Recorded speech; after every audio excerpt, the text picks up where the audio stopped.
Good evening, folks. Welcome to the second session of the second annual Scottish Rum Festival. I'm Peter Holland, and I'm your host for this evening. It's the second year of the Scottish Rum Festival. We've twice the number of producers taking part, double number of drams. A reminder, we're not expecting to drink through all 20 drams in a session. For those that have purchased sets, you'll find a whole load, absolute massive load of pre-recorded interviews for the various producers in the exclusive content section. A link will have been provided for this. So if you haven't seen that, please check your spam folder. This means you can take your time. You can enjoy the vaguely educational banter, conversation, chat with the producers, a little bit of tasting notes, and with a dram of your choosing. Basically, there's lots to see and do this evening. We have, so you want to start a rum distillery with Ben at Road Rum, Fergus Askival, Kit at Ninefold, who apparently might be late, Sylvester Iron Slice and Alan 45. We've got Rum and Cask Experimentation, Alex at North Point, Paul at Matugga, Colin J. Gow, and Plato at Cabal. We've got Ask the Producer with Paul, Matugga, Kit at Ninefold, Colin J. Gow, Plato at Cabal, Gary Rumborough, Craig at Pixel Spirits, Alex at North Point, and Ross at Sugar House. We have rum as the new gin, because why not? Fraser will be joining us, Ron Casabon, Craig, Pixel Spirits, Jen and Rachel Grail Girls. Interesting, not had a pleasure meeting them yet. John Boyle, Cask and Still, and Gary at Rumborough. And then we'll be closing the conversational side of it with Safeguarding Scottish Rum with Ross, Sugar House, Jamie Mack, the ever awesome Jamie Mack, and Kit at Ninefold Distillery. So this evening's event promises to be the right combination of fun and all the interesting topics. And we've assembled a crack rummy squad. So this is the time to be asking all the questions and sharing your observations, please, right here in the live stream comment section. We didn't get many in the way of questions yesterday. I'm expecting twice as many today. Feel free to ask questions as we go. Might try and answer them there and then. If they're pertinent, we might try and hold on to them for a later section, wherever it's there. But I can guarantee if you're thinking it, you will not be alone in that regard. So don't be shy. Be that person. Stick it in the comments. Please, if you've got your tasting sets, I've got mine. I'm digging into it. I've still got my spice and flavour from yesterday.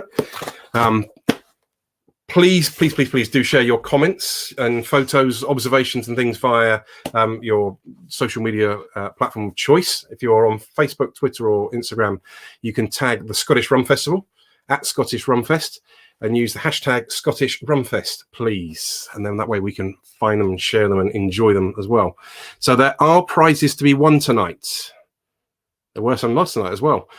Please check out the Scottish Festival Facebook page, Scottish Rum Festival Facebook page, and also via Instagram. We've got a lot there. Have I forgotten anything? So hopefully you've been enjoying the sunshine. Hopefully now, though, you are ready to relax with a dram or two or six and join the Scottish Rum conversation. So should we get started? Have I forgotten anything? Should we get started? What do you think, back of house? Should we get started?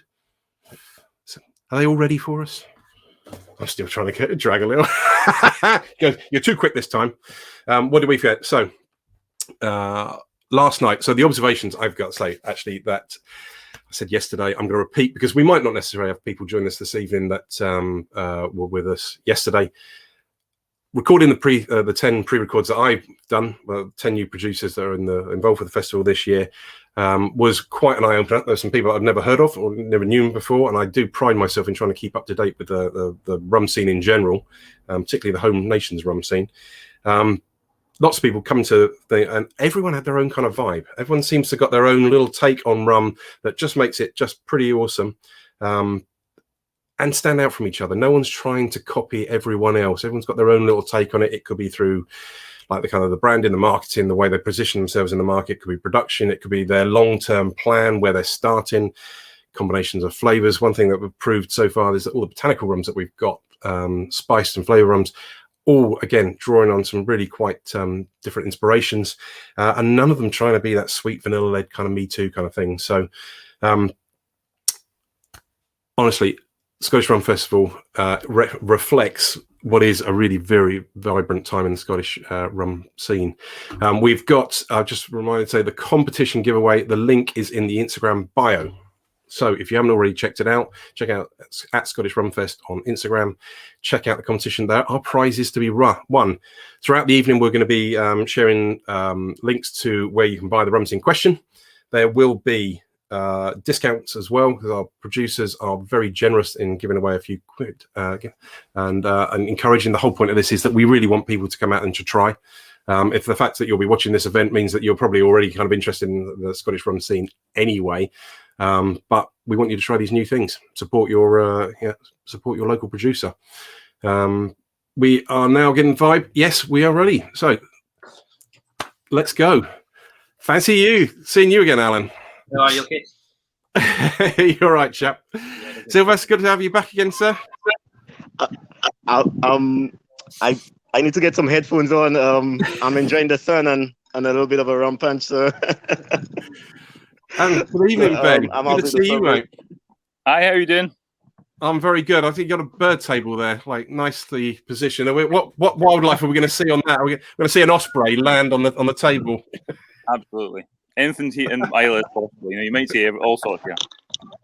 Fantastic. I hope you've all had a wonderful day. Right, please. I'm feeling a bit stuffy, hay fevery and stuff like that. I don't want to talk too much. I want to hear from you guys about the whole thing. So what we've got this evening is pretty interesting topic. So you want to start a rum distillery, because obviously what you really want to do is encourage some competition right now. Obviously, you want more people out there. So we've got, here we go. We've got one more as well. Cool. Hello. Hello. And you're not on a ferry this evening. No, not on a ferry. It's a plain white background for me today. And it's nothing exciting. Very cool. Right. So, let's throw it out there. So, I think there's a few things we could do. If you so you want to start a rum distillery? Why?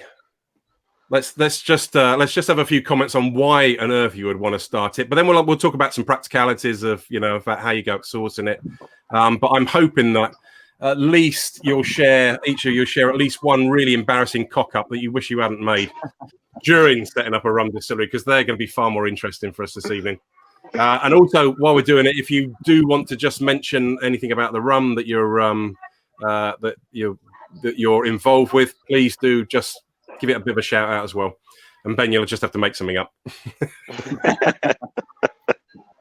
Alan, do you want to kick it off, mate? Sure. Unfortunately, I would love to tell you this great story of how we came together, but essentially it was 8 friends. And I think basically what happens is, I think everybody would agree that when you're a younger drinker, you have certain tastes, maybe drawn to more kind of sweeter flavours. But as you get to a certain time in your life, your palate develops and grows. But also, maybe other things and other aspects in life change as well. So when our 8 guys basically used to go on holiday together, now that was over maybe a 15, 20-year period, but slowly but surely, families start to grow, partners and stuff as well. And the ability to do that change. So we're looking for something basically that pulled everybody together. And I always joked within amongst us that we were rum misfits, so to speak. We all enjoyed the liquid in many forms, but didn't really know anything about it. So I'd love to tell you these crazy stories, but like anybody else, it essentially started in the back of a garden shed. Like anybody, and it's very much trial and error. And I think a big part of our ethos as well is we genuinely don't take ourselves too seriously. It is very much a case of discovering as we go. We didn't have anybody at all from a brewing background. We gentlemen involved in the trade, but 8 different guys, different fields from media, pharmaceutical sales, which can be quite handy if you've had too much rum. Then you know how to get your paracetamol and be able to get before it goes too wild. But yeah, just came together, common goal of trying something a little bit different and started from scratch. So the progress that we've had goes in the last 3 years. We obviously trial and error, like most people, it goes as well, experiment in different botanicals and find really what profile we are looking for. We started off our first project. Our first product was the 45. which is all which you can see just there. I've got a larger bottle for you that you can see about. I'm going to try and spin this round in the opposite direction of the camera. There we go. And again, I would love to say that we smashed it first time, but as you guys know, it's very much, as I said, different people's thoughts. And the fact we had 8 friends, there was a lot of falling out, a lot of question marks. It goes, but we all kind of pulled together and thought, do you know what, this is definitely the direction we want to go. Then fast forward, realistically, I think we really kind of started in the end of 2017. And then you roll on 3.5 years now, where we've moved property into Glasgow at Morris Park. We've got our own little distillery set up. We're currently running 100 litre still, but we're going to 100 litre still, but we're looking to progress even bigger. So the growth that we've had has been amazing, and also the range in products. We've decided to be quite experimental. So as I said, we went from the 45. We tried something a little bit unique. We tried. Most people look and think that does not look like a rum, but that is a raspberry infused rum, and it was very much inspired again. Everything Scottish. It goes. That was by the famous Scottish dessert raspberry cranachan. So we're trying to create something that would again maybe to appeal to a different audience and be very inclusive. We didn't want to again not take ourselves too seriously and just learn as we go. And we're very much, as I said, we've had great help within the industry, not just rum industry, the Scotch industry as well. Great advice along the way. And we think that as far as we're concerned, we're still very much at the start of our journey. So looking forward to see what the future brings. But yeah, it was, as I said, it was simply, a lot of guys will be watching this, it was simply 8 friends who enjoyed drinking, especially rum, and decided, shall we give this a go? And here we are today. I think we need to come back to something asking about speccing out a distillery and how you kind of do that. But maybe we'll come back to that side of things, because I think that's going to be kind of interesting. Sylvester, am I right to call you Sly? Sly isn't acceptable? I'm too shy for a Sly guy. Anyway, I've been itching to all the way through. I'd be rude. Yeah, but... being rude. So I mean, last time we chatted and the thing, you'd set up a distillery, but it looks like you're in the middle of kind of moving to another or creating a new facility. So yes. Because I had a distillery. I had it. Well, basically, this used to be my distillery in my backyard. Right? Oh, don't watch my laundry. Look, and now the dirty laundry. Anyway, this used to be my distillery in my backyard. As you can see, I build my own natural stuff. This is me, built by my hands, everything. I'm a bit of I do everything by myself. It's not that I don't need help or I don't seek help. I just sometimes I need that extra push sometimes to push myself to get things done. So I started here with a 75-liter still, that I custom built. Did all the paperwork, did everything, went through the whole process of registering the whole thing, and I moved from. I'm now in the process of well, I've already moved the equipment. I'm moving from here to my new place, which is gonna be a 400-liter. Basically, I'm building a few small stills, and I'm gonna have that. Sorry, he's just the real island Slice is here. And I'm kitting that out, and we should be ready and open by the second week of August, with a higher capacity and so on and so forth. Distilling has been in my blood since I'm 15 years old. I was born in St. Lucia from my dad. Well, my mom and my dad never lived together, so I used to spend summers with my dad. And so when I was about 14, 15, I lived with him for like a few years. And he'd been distilling rum using just the most basic equipment. I've learned a lot from him. I don't want to go too much in this. I learned a lot from him. And when I came here, not only here, but in Europe, basically, I couldn't find a rum. All the other rums I was trying, it was just your bog standard rum. And I couldn't find something that was what I remember to be a good full-bodied rum. Loads of that molasses or that banana flavors in there. So I decided, you know what, I've got to try it. So I started with just testing the waters, because I'm very strategic on how I do things. I may not have a high education, which haven't held anybody back. But I'm strategic, so I test the waters. I'm like, yeah, let's do a rum punch, see how the people like it, and so on and so forth. So I did the rum punch, tried to source some rum to add to the rum punch. My whole thing was to make a rum, but I needed a way to get there. I needed a way to make my own rum legally within the UK. The rum punch took off. Sold a lot of rum punch. A lot of rum punch, and I was like, oh my god, do I stop here or should I continue? Should I just keep going, because it was just supposed to be a test and see what's up with the rum scene? And that was 2015, end of 2015. Did that, and 2016 I was like, you know what, let's go for it, full hog, let's go for it, and did all the paperwork, got everything going. And I decided to do it as a side job. I just resigned as a police officer. I used to be a police officer right here in Scotland. And I was like, now let's go full on. And that's why I'm expanding now. I'm like out. And so the rum business is there. It do have potential.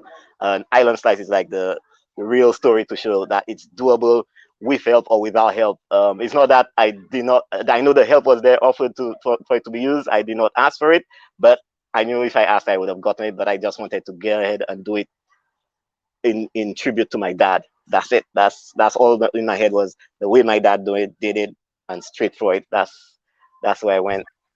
Cool. Well, when you're up and running, maybe you can you'll be able to give us a little look around via Instagram or whatever. Apologies for anyone who's kind of like with the background noise. Everyone's kind of we've been down on the beach today, and now they choose just a few minutes after we go live to come bawling through the house like fairy elephants, going like shh, like, you know, to each other. You can hear them at the end of the street. So we've got Fergus. So, I mean, do you have a distillery? So we are at this probably interesting stage where we don't currently distill it. So we only currently compound, but are looking to do it in the next year and a half. So the big thing for us when we started our business, we wanted to see what the limitations of the island were, because we're so rural and the sort of logistical nightmare, which is Calmac. And just imagine it, every pallet you send has to go across in a ferry as well. But yeah, so the big thing was limitations. Like there's only 40 kilowatts of power on the whole island and things like that. So we wanted to take sort of baby steps as well. So we wanted to first do the compounding to understand if there was sort of market fit for us within the industry. We think we've achieved that within the last 4 to 5 months since properly launching in February. But now we're just sort of going back to school, doing all the learning and talking to people in the whiskey and gin industry and the rum industry to try and get the most knowledge possible before we do anything. So we're this really exciting stage where we're going to hopefully start switching from compounding to distilling, and probably ask a lot of questions of the guys in these calls in the next few months. Well, there's something that kind of came out from conversation yesterday was that there's a lot of collaboration going on. I'm going to, Ben, I am going to kind of leave you to a little bit towards the end, if that's all right, mate. You stick with us for a little bit. Kit, welcome here. Thank you. I'm sure your tour went very well this afternoon. So, I mean, like we featured Ninefold last year, so we talked about production and stuff. So maybe instead of talking about specking and how you kind of arrived at it, now it's time to turn the conversation up a little bit. So maybe what would you have done different if you could go back and rewind the clock 3 years or whatever it is since you first started? I would have sucked up the cost of a bigger still. At the time, my budget allowed for the 500-litre pot that I have here, but I'm only 2 years in, and really only a year or even 6 months actually of going at it fairly hard. I really wish I had something double the size at least. Operationally, it's just a pain in the neck having to do everything on. I'd either buy a bigger still or I'd have multiple stills to do what have a similar setup to Matugga, where you can do stripping runs and spirit runs in parallel. Doing it off one still is an utter ball ache, particularly when I've got a 1,500 litre fermenter. So I'm having to work my way through 3 stripping runs and then a spirit run. So Yeah, that's why it's in terms of setting up a distillery. That's probably the biggest thing. Like, I always thought the fermenter would be the limiter. That if I got another one, I could up my capacity. But actually, just a second, well, not just, but a second still would really make a big difference here. But I wish I had the skills and the work ethic to just build my own still. So I'd be looking at spending quite a lot of money on someone building one for me, and that's money I don't have. But I might try and crowdfund or something for a 1,200 litre pot here would make a massive difference. In fact, I actually sat and worked it out the other day because I'm running into some a production bottleneck, and my current setup, I can put away about 60 casks a year, 60 casks worth, there or thereabouts, of like literally every day doing distilling. If I bought a second still, I could go from 60 casks a year to about 240 with just a second still. So it's a no-brainer, but I don't have 100+ K to buy something else. That's equivalent to what I've already got. Well, to be fair, there might be people listening in that want to invest in rum right now. So if you're in the comments, if you're listening in and you want to invest, I can vouch for him. He's a lovely chap. Yeah, give me some money. So, like, I mean, Ben, like, so we've been, it feels like I've been following your story on Facebook for a while. It's like, with the amount of planning that's gone into this, I'm expecting this to hit the ground just like that. We plan fermentation. We know what we're going to go. You've seen all your friends making all the cock ups. It's going to be easy, isn't it? Well, yeah, easy is maybe an understatement. But yeah, hopefully. So and expensive, obviously. Pardon? And expensive, I'm sure. Oh well, yeah, massively. So my kind of story started maybe like 6 or 7 years ago, and I first off came home to my wife one day and said I want to do rum on Islay, and she kind of just laughed at me. So from there it became a bit of an obsession. After I started drinking, I've always been drinking rum, but after I started getting a bit more interested in it and kind of learning a bit more about the history of it, that's when it started to kind of pique my interest, if you like. So I started spicing my own rum with just a Bacardi, pretty much. So I would use Bacardi and then mess around with different spices, and I was like, I wonder if I could make my own rum. So things kind of escalated from there, and I went through a few different business plans, met a lot of people, ended up going to America to talk to distributors over there to see if I can get grants here in Scotland, and one thing led to another. So I ended up meeting a company who are based out in Glasgow, and they were interested in making a spirit on Islay, and they had a building over here. So they bought a building over here, and they're a family-led company, and we ended up kind of partnering up, and they wanted to do rum. So the rest is history, if you like. So right now we are moving into the installation phase of our distillery, and we've got a 2,000 litre pot and twin retort still, so kind of traditional rum still. I know there's not. Yeah, exactly. So I mean, for me myself, I love the history of rum. I've always loved the history of rum, and it's always interested me a lot. And I like a kind of a traditional method of making rum. So obviously, that's not just down to pot and twin retort. There's column stills that have been around for like a couple of 100 years, and there's a lot to it. But I always loved the kind of chemistry and the kind of scientific bit behind pot and twin retort, and that's what really kind of I wanted to do.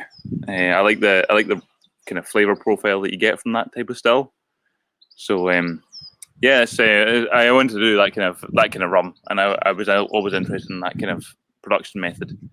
So have you have you specified this in terms of like, I need, in order to do the distillation, I need this much fermentation capacity? Have you worked out I have to lay down this many barrels, for example? Yeah, I mean, we're obviously going to do the same as everyone else. You want, especially in Scotland and UK, you want to produce a spirit or produce a product that's going to cater to everybody. So we're not just going to do aged rum, although I'm very excited about doing different kind of styles of aged rum. So different casks, different kind of production methods, long fermentation and short fermentations. There's a lot you can do with it, especially given the stuff. Oh, that's a shame. It's just maybe his business partners have cut him off. He's giving away too much information. Maybe that's what it is. That's a shame. But this is it. I mean, I did make Alan. You said you had 100-litre still. Oh my lord, you must be really struggling with that. I don't know if you're on mute or not. I don't know when you said that, but the is that not like a massive burden? It was one of those things. I think because we want to experiment with the products that we're making, and we've got to remember everybody has a full-time job as well. It's to try to factor these in as well. So I think we're going up to a 500-litre at the end of this year, and then hoping to maybe do something at the distillery, like trying to bring people in and just to get them to see what we do. It is quite accessible from the city centre, and I think we've all got a keen history regarding the history of rum. But yeah, because just to show how accessible it is as well, it goes in, and how achievable it is. It's a lot of hard work. It goes, and there's a lot more people can take more credit than I do. But I get the fun bit of coming and speaking to you guys and drinking rum. But there's been a lot of hours put in. But yeah, we're looking forward to. It's a steady growth, but we would never have guessed 3 years ago that we'd be in the facility we have and have 4 products that we're really, really proud of. So yeah, hopefully we continue in that trajectory. We used to have I don't know if this is slightly relevant or not, but I like sharing the story. I'm going to share it anyway. Where I used to work in the real world, I had the board of directors, and we used to have this one guy. I think his only role was to turn up and go like, "Nice plan, but are you thinking big enough?" And I kind of wonder whether, is this if you really, Kit's already kind of confirmed he'd like to have gone with a bigger still to start with. That there's that kind of confidence thing. You're already spending a bunch of money. Fuck it, let's. Sorry, damn it! You whoops! Why didn't I just go? Just go in all the whole hog and just go big to start with. Yeah, is it a confidence? Yeah, I think so as well. But also, as I said, it's as you say, because you don't want to overreach, so to speak. And I think a part of us as well, as I said, we're trying our best. We're not as much as we're proud of what we've achieved so far. It goes as the group of guys, we are still very sociable. We're not taking ourselves too serious. It's more about enjoying the journey. But I can totally understand where Kit comes from. Because that as well. Sometimes you look back and think, I'd have maybe done that different. But that's kind of your journey's your journey, because that's how you fall to where you are, and hopefully you learn along the way. And as I said, I love I spoke yesterday, but I just love the community sense. If you're unsure, you've always got one of these guys that you can pick up the phone or get a bit of advice from as well, which is so important as well, to reassure whether you're doing the right thing. Okay, can I just pitch in there very quickly about the commercial decision to get a 500-litre still versus a 1,000-litre still? My 500-litre still cost me 52 grand at the time.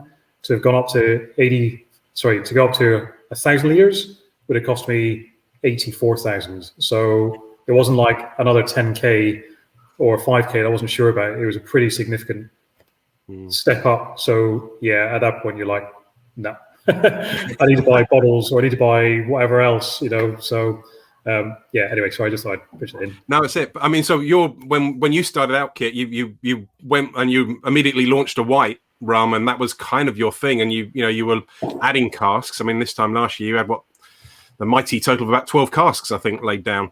Yeah, but and a spiced was soon to come online. So you were all about making that white rum from the get go. You had a kind of a plan in mind. Yeah, absolutely. I very much wanted to go down that route of showcasing this is the rum that I make, and not doing anything else with it. At the time, it was a commercial decision to differentiate myself from other brands, and I think for a long time I was the only. Yep. Look, I've got one too, Pete. Mine's half drunk though. Yeah, but I've got like a shelf. Like me right now. It was very much led as there were a lot of flavoured rums out there on the market, and for good reason. That's where the market is and where it was going. and I wanted to see for how long I could not go down that route. But I think it means that I guess, developed a following or reputation as someone who makes a quality-based spirit, because I've not been hiding it under anything, and so I do get people actually like Jacobite coming to me to buy spirit to make their own products with. So that's very flattering, and it's something that I've decided to go more into this year.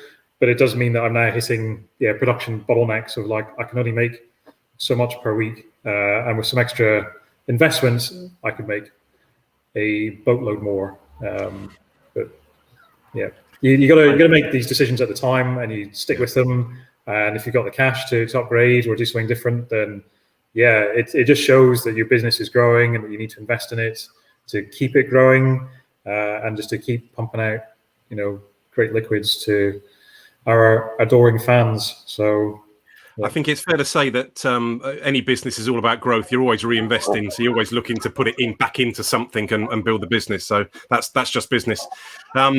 Right, we got a couple of minutes left. I need some really embarrassing cock-ups that you don't really want to share with the world, but come on, what really have you done wrong? You look at, I mean, there's a brand in the UK where there's a guy who's making a spice.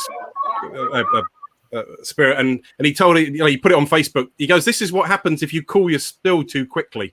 Well, that thing, and it kind of crumpled inwards, and it was a beautiful picture, But there's got to be some cock-ups. Share them. Now's a good time. It's cathartic. Go on, get it off yourself.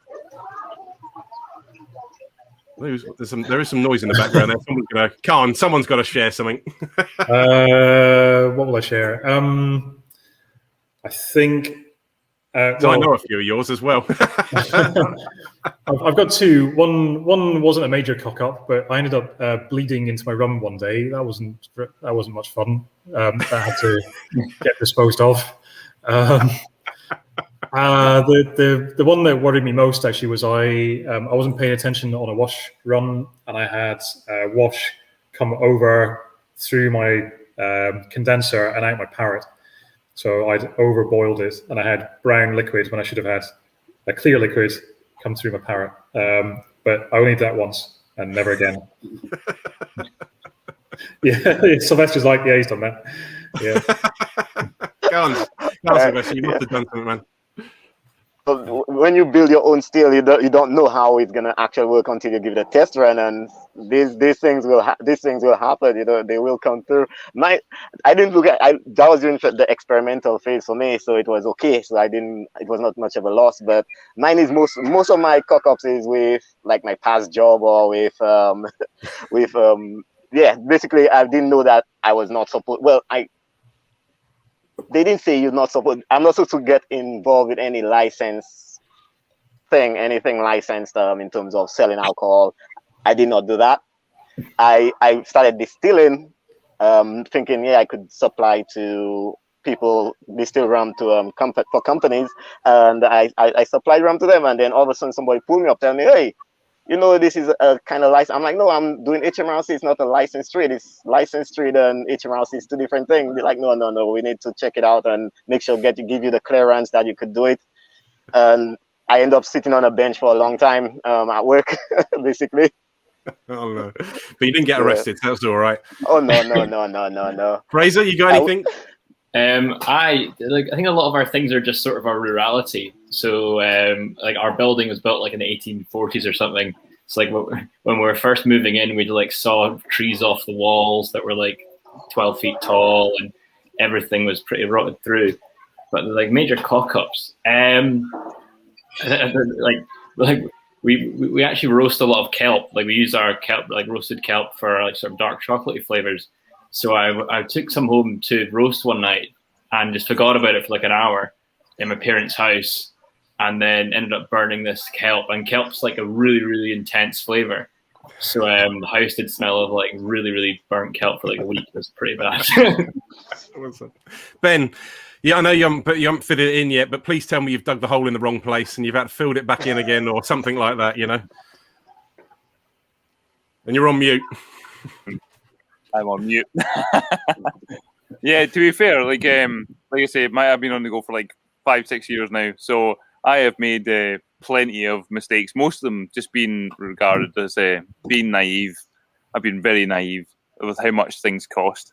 So, yeah, a lot of the time it's just been a case of, oh, well, it's going to cost this much, and it really, really hasn't cost that much at all. Yeah, I don't know. I'm sure I'll make plenty of mistakes when it comes to production. Like I say, installation starts next week. We're going to hopefully make Spirit in like October or something like that, so you can look out for mistakes from then on. Fantastic. Thank you very much for your candid sharing those.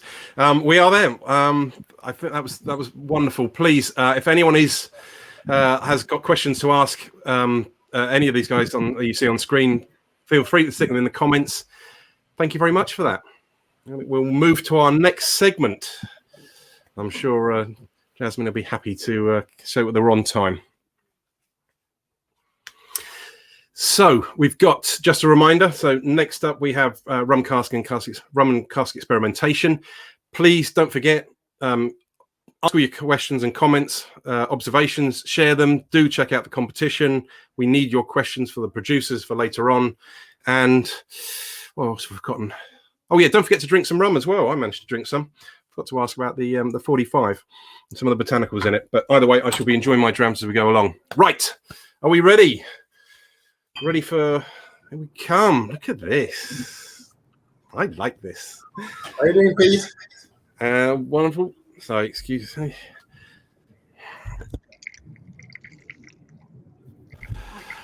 Honestly, I've got the house guests asking me questions like while we're trying to go live to the nation. Brilliant. Right. Rum and cask experimentation. We have Alex, Paul, and Colin and Plato. So you're all doing interesting things as far as casks are concerned. Where do you start? Start with the rum, obviously. What are the choices? Take us through it. What do you do? And I'm gonna also try this time. I'm going to try and try the rums as we're going along as well. So, Paul, you probably make the biggest rum flavor-wise that I actually know in the whole of the UK. I can't think of a single distiller making a bigger rum, and that's going to, and I'll challenge Colin actually, or Colin maybe needs to challenge me back on that one. But don't do that. Don't challenge Scottish distillers. That's a big mistake. Yeah, I mean, where does it start? It starts with good liquid, and what is good is very relative. It's you can produce anything from a really heavy rum that's got tons of congeners in it, or you can produce a light rum. They'll all age differently, so it depends on what you're trying to get to. So it all starts with the distillate, and then the wood, and then the environment that you're putting the liquid and the wood in to cure is probably the best word. I don't like the word age or mature. You're literally curing it. You're letting it kind of like you've got, I keep saying this, it's like your 28-day aged steak, which tastes better after 28 days. This is what you're doing to rum. You're actually letting it slightly putrefy, which sounds horrible. It's not. What you're doing is you're creating new flavors. So you've kind of got to this I highlighted in my video, the one that I did with Mr. McDonald. You kind of, when you get your distillate, it's at its peak energy level. So you need those energies to drop off. And while it's dropping off, it's actually dragging more flavor, more mass into it, and more flavor compounds into it. So you're curing it. It's the same with the steak. When you kill a cow, it's at its peak energy, but you just need those energies to drop off slightly so that it's actually smoother and easier and more tender, if you know what I mean. So it's kind of looking at it as a more curing than kind of some sort of strange, unattainable idea of aging and maturation, which some geeks with glasses and white coats only understand. But you're literally curing it, so you're bringing its energy level down. So that's why fresh distillate is hot on the palate, because it's at its peak of energy. You could use it to fuel certain cars. It's an energy source. So you're curing it to tame that energy, exchange that energy for more flavor, more roundness. So that's probably the best way to look at it. So starts with good distillate that tastes fantastic with the stuff that you want in it, but remember it's an aging body of liquid. So from the minute it comes off that still, it has already started aging. You cannot stop the aging process. It is changing whichever way. So it just depends what you put it into.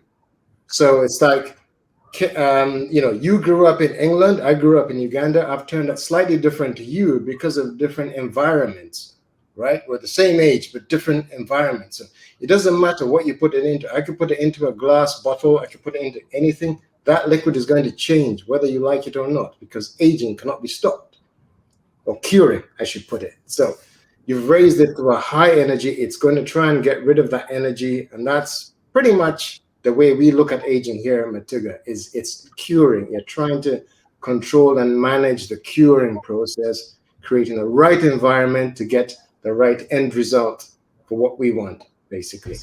JC was right. She said that if I left you alone to talk about rum, you could talk for a good long time. Let's say this. Let's say we got two things. I'm going to come Plato. I'm going to come back to you with a different point in mind. But Colin, you've got a particular choice of. I think it's fair to say, whilst you've got many different casks out there, you had a particular cask route in mind when you set the company up, because you didn't wait for white rum. You didn't sell white rum. You waited for an aged product. This is also part, I think, of an important part of this discussion. Like we started with a spiced, obviously, but the very first thing we did was lay down casks, because that'll definitely pay for itself later. But then we released a spice just because spiced is popular and it funds all the fun stuff that we want to do. So I did a lot of research about. I don't know how nerdy you want to go, but I can go. Very nerdy, please. Okay. I did a lot of research about obviously the location where we are, porosity of different woods. Obviously the environment is completely different here than the Caribbean. Even in mainland Scotland, our angel share here for oak is even lower than mainland Scotland is. So it's super mild climate. So I was researching different woods, different cask types. I came across chestnut, and then just delved deeper into that and found out lots of interesting stuff, and it all seemed to fit perfectly with where we are and exactly what I wanted it to do. So so we started using that, and that was the first cask that we filled, and that was our first aged product. But, we were just talking about the sort of setting up a distillery. I mean, you have limitations on your own supply of power to the island and things like that. So you've also got, you've had other during your production has been not necessarily the ideal. You can't just sit there and go, right, this is my dream distillery. This is everything I want. You have some other limitations that you had to work within and confines. Yeah, a wee bit, but we work around it. And like the still we have at the moment is pretty much the max amount of energy we can draw from the substation without upgrading the substation, because otherwise the next islands will be out of power. So then it won't be very popular then. But we make it work. We've got the 2,000 litre pot still, and it's doing us fine at the moment.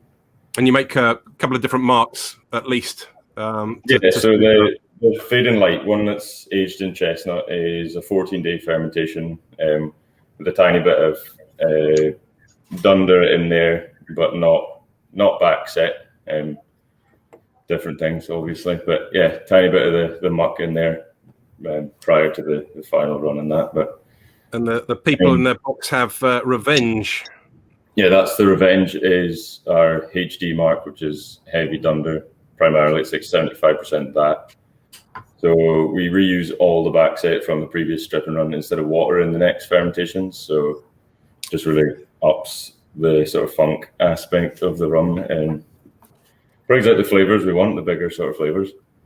Back to the sort of topic, I guess, of casks. The chestnut it tends to be quite a bit more porous than oak. The angel share we get here with oak's about 2%, so it's crazy low, but chestnut's about 9%. It's a lot higher in like gallic acid, vanillins, ellagic acid.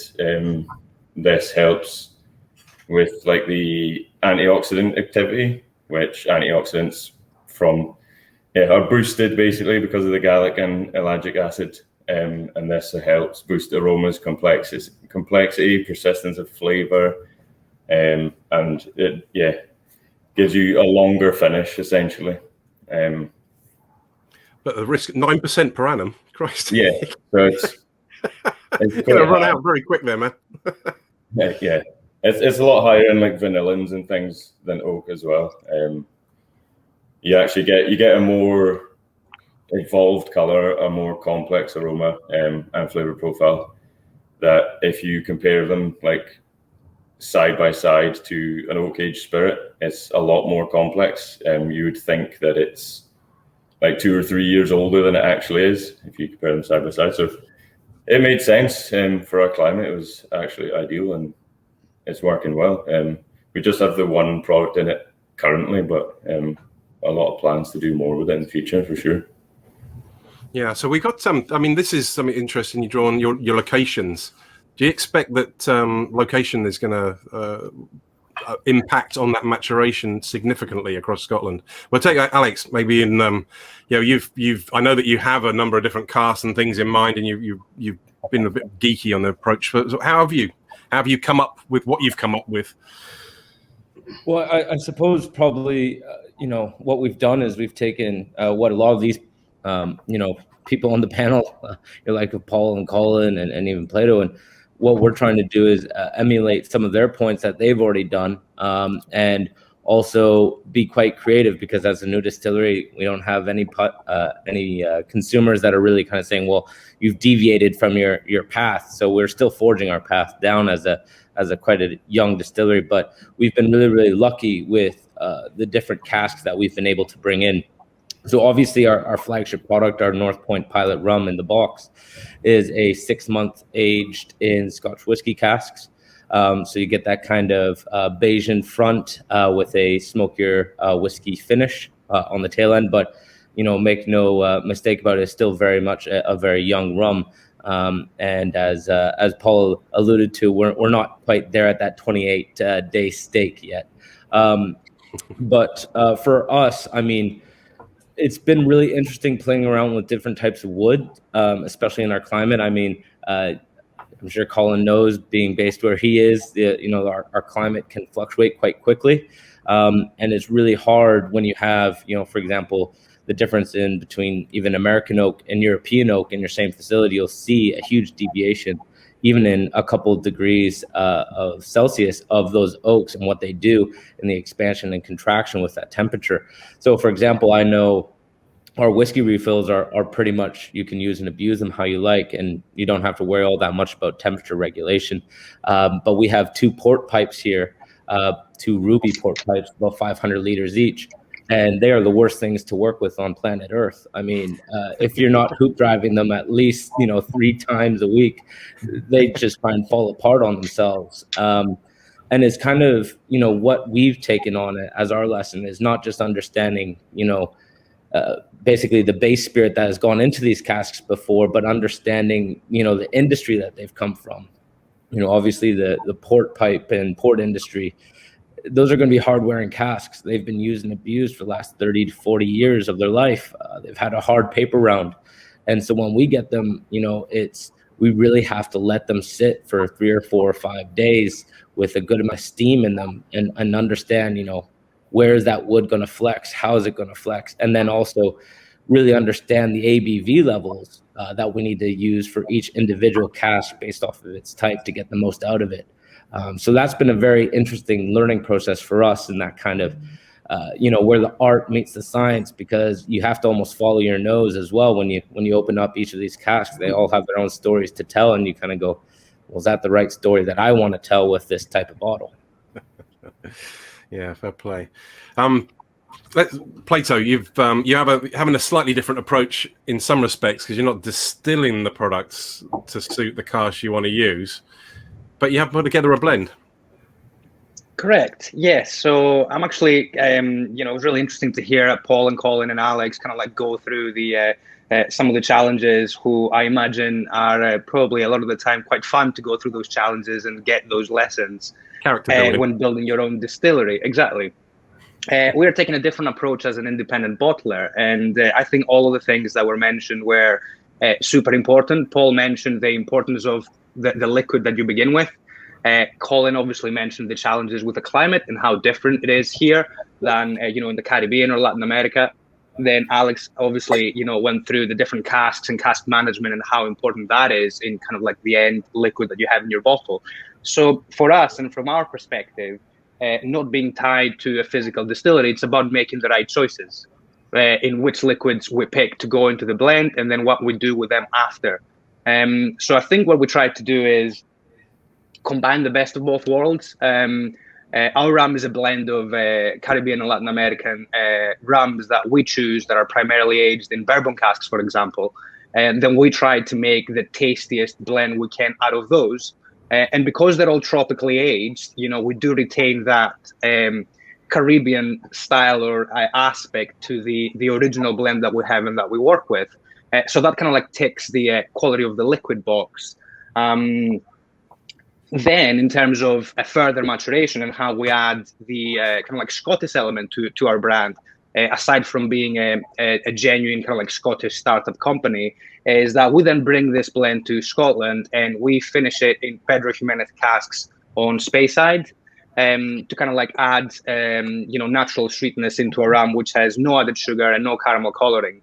So the color and the flavor is all completely comes from the cask and the aging, and that way we only finish our rum for at the moment just a few months, and it's all about as Alex said, it's making sure that your cask management is on point.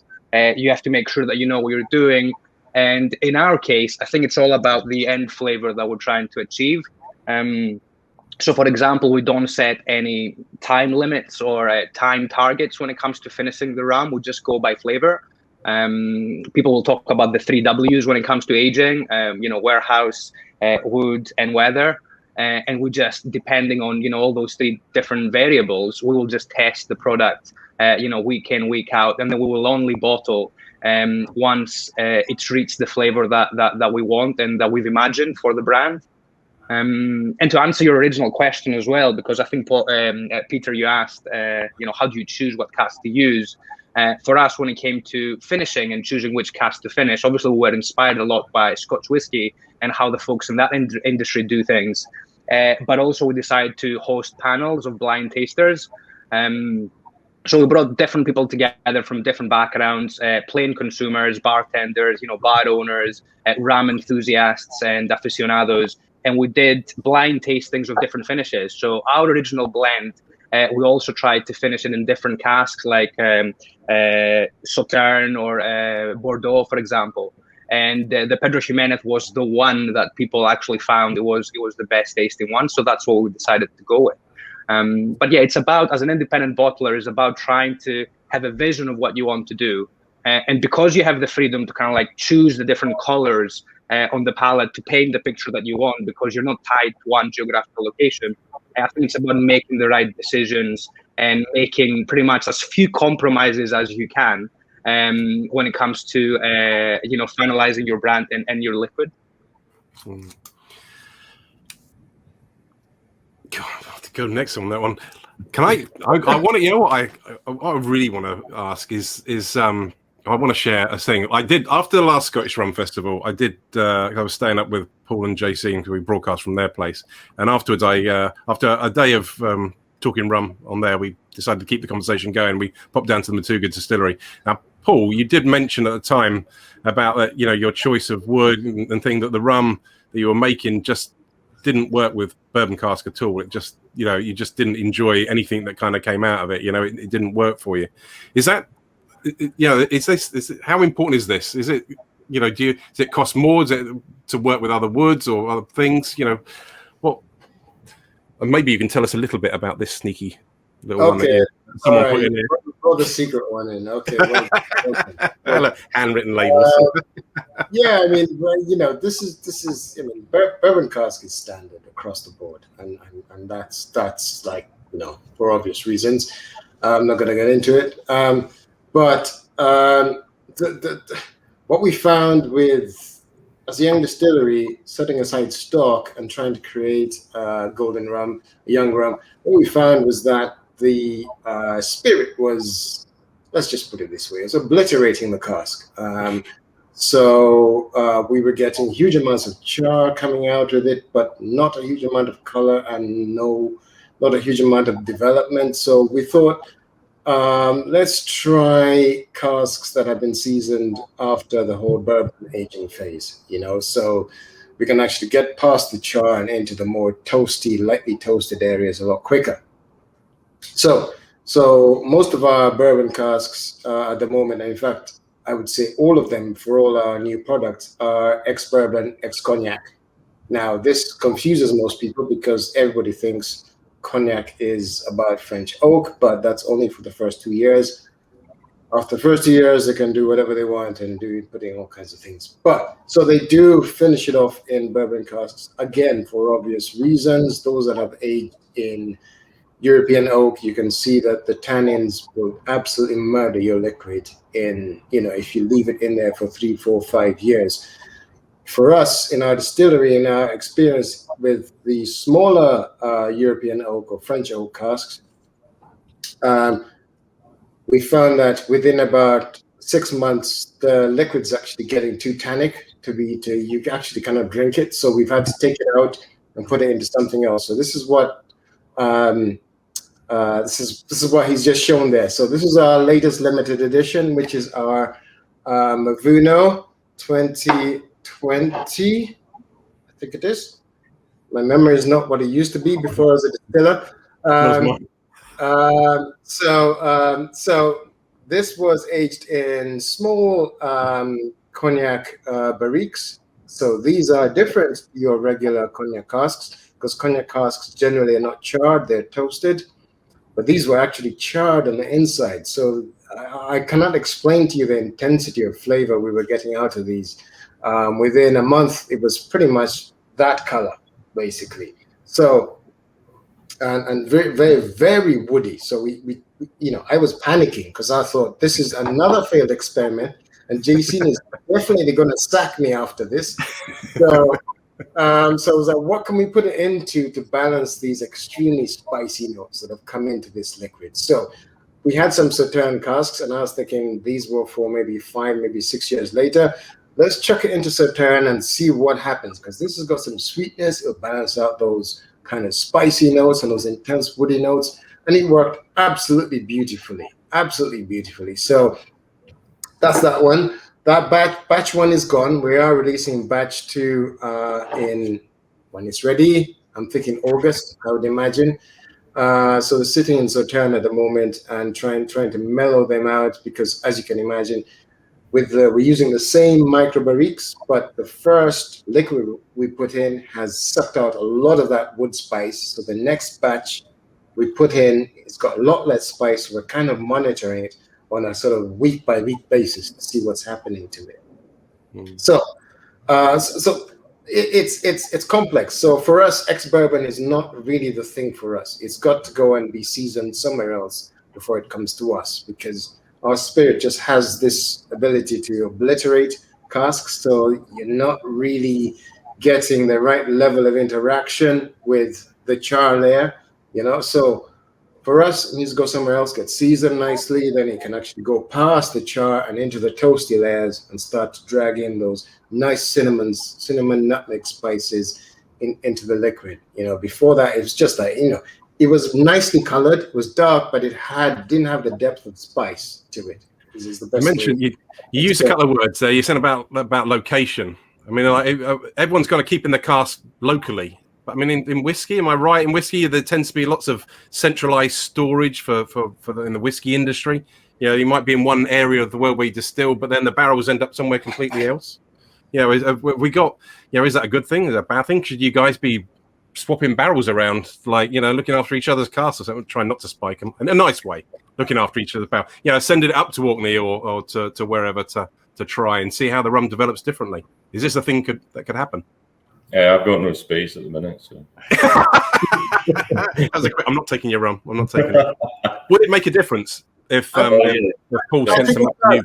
I think it does, and I think that it's more important is the microclimate. Like I keep saying, it depends on where you keep your casks, and a lot of people sort of say this to me. Well, it's in Scotland, it's all cold, it's all sort of continental aging, but the microclimate actually makes a bigger difference than the actual the whole climate of the whole of Scotland. So you've got to zoom in to where you are and where your actual casks are. We have casks that are filled on the same date, 3 high, sitting on top of each other, and the top cask is maturing quicker than the bottom one.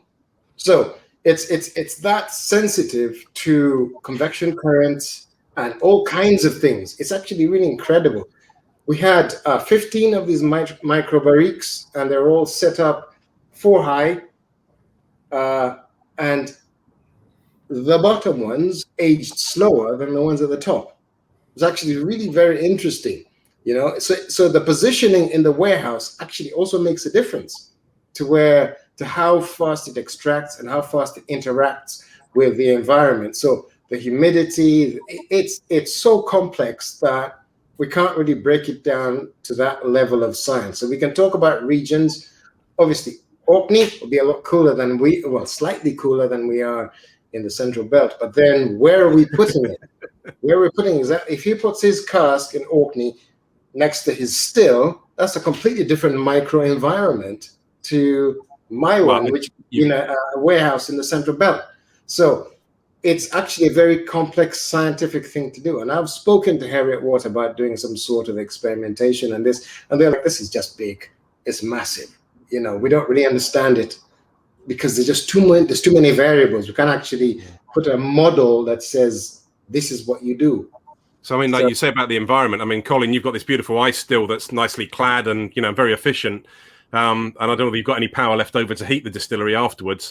No. But like Paul, you're running at the other end of the scale. You've got these beautiful copper Olympics, which are so low tech. They got like naked flames, underneath. Yes, that must be creating some sort of heat in there. I know. Also, Alex, you do something with heating as well. I'm sort of thinking back. I'm sure you told me that in open conversation. I'm not giving any secrets away.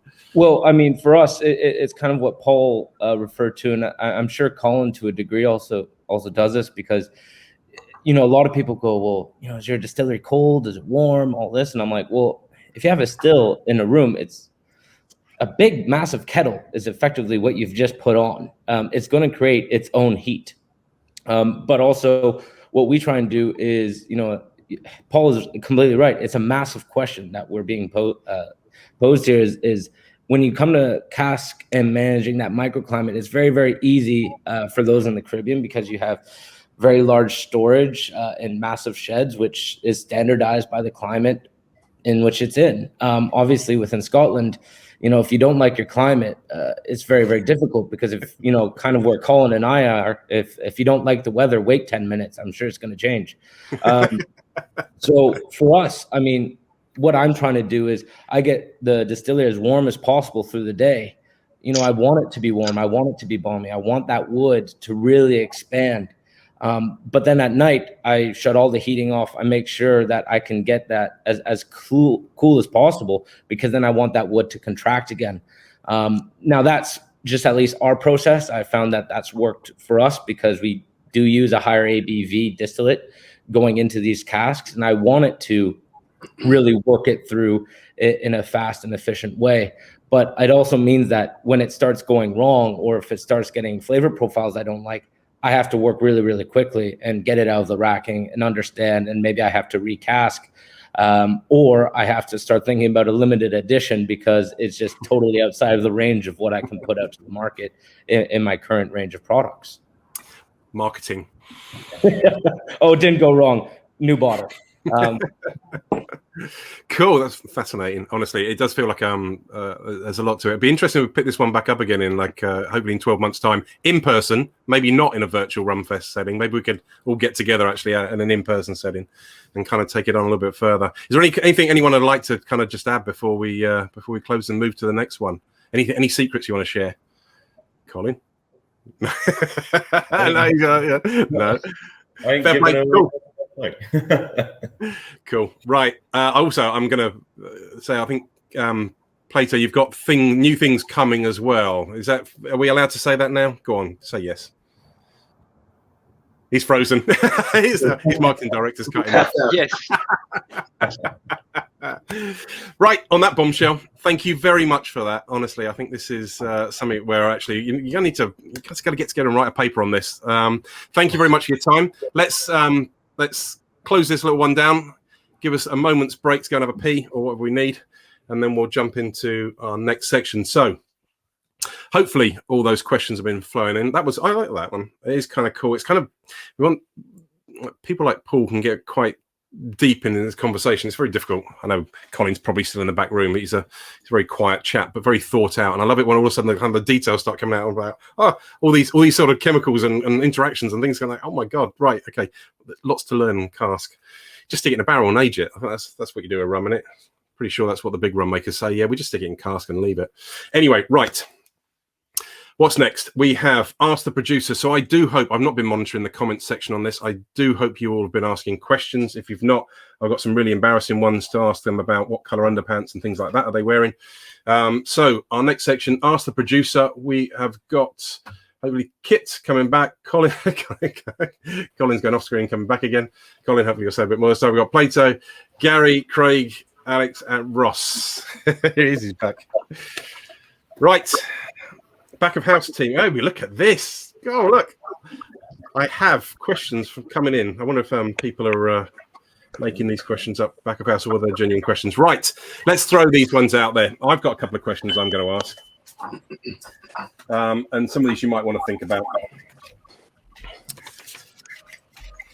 But let's just kind of get these ones going. So what's the one thing you wish your customers wouldn't say?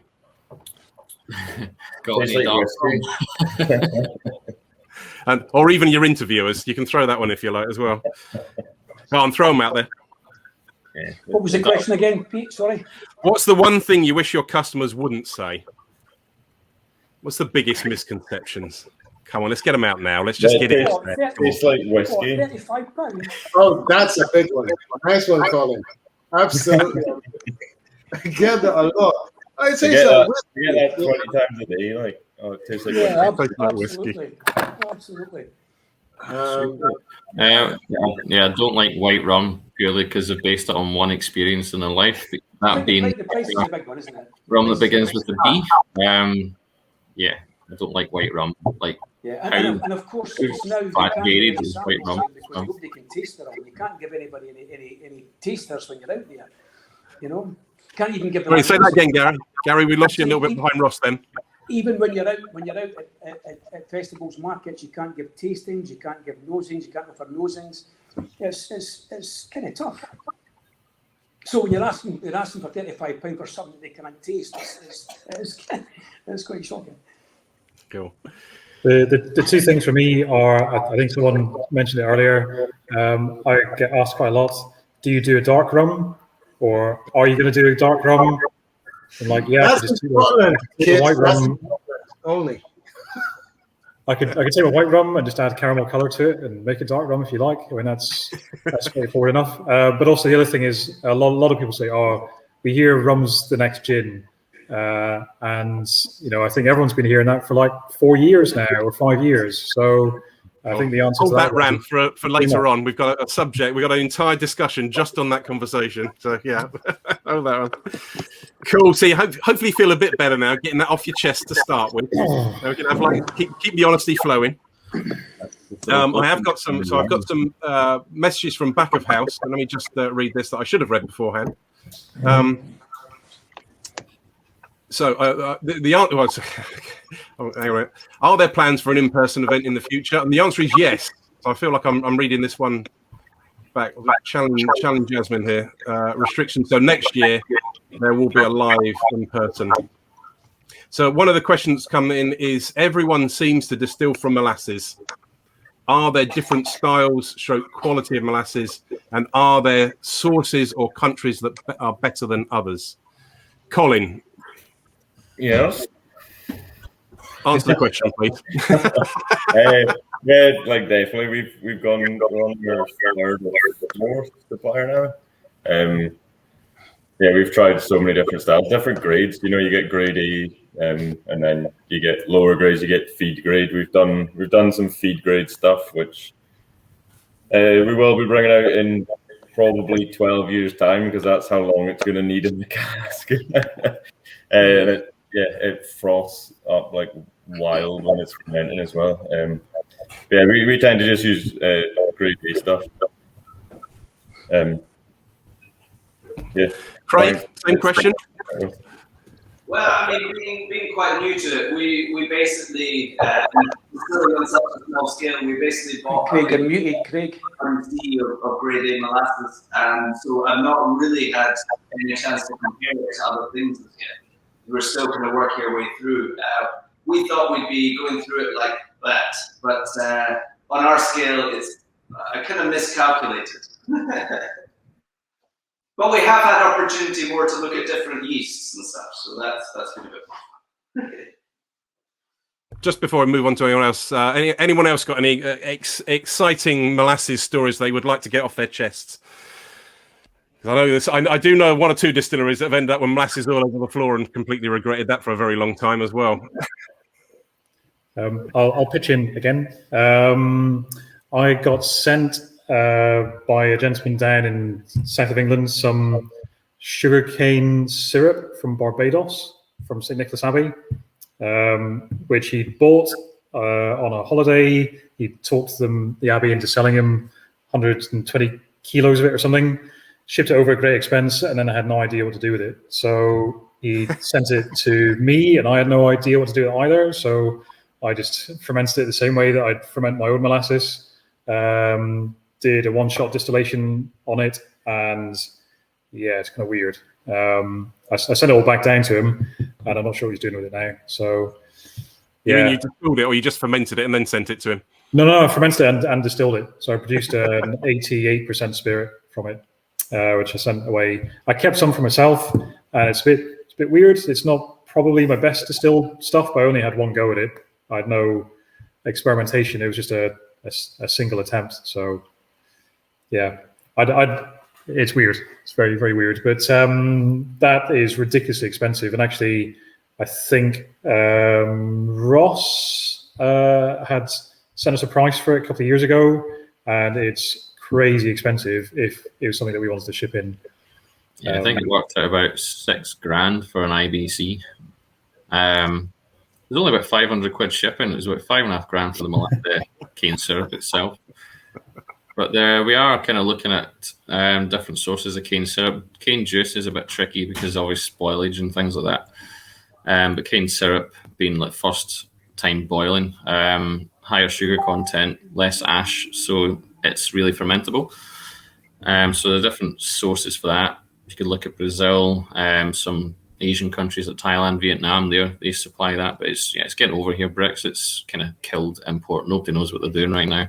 But if we could get that, like Kit said, it's totally mental compared to molasses to use. Totally different spirit, just using the same processes, just because of the way it still has a lot of the properties of the cane juice in there. It's still quite vegetal, quite funky.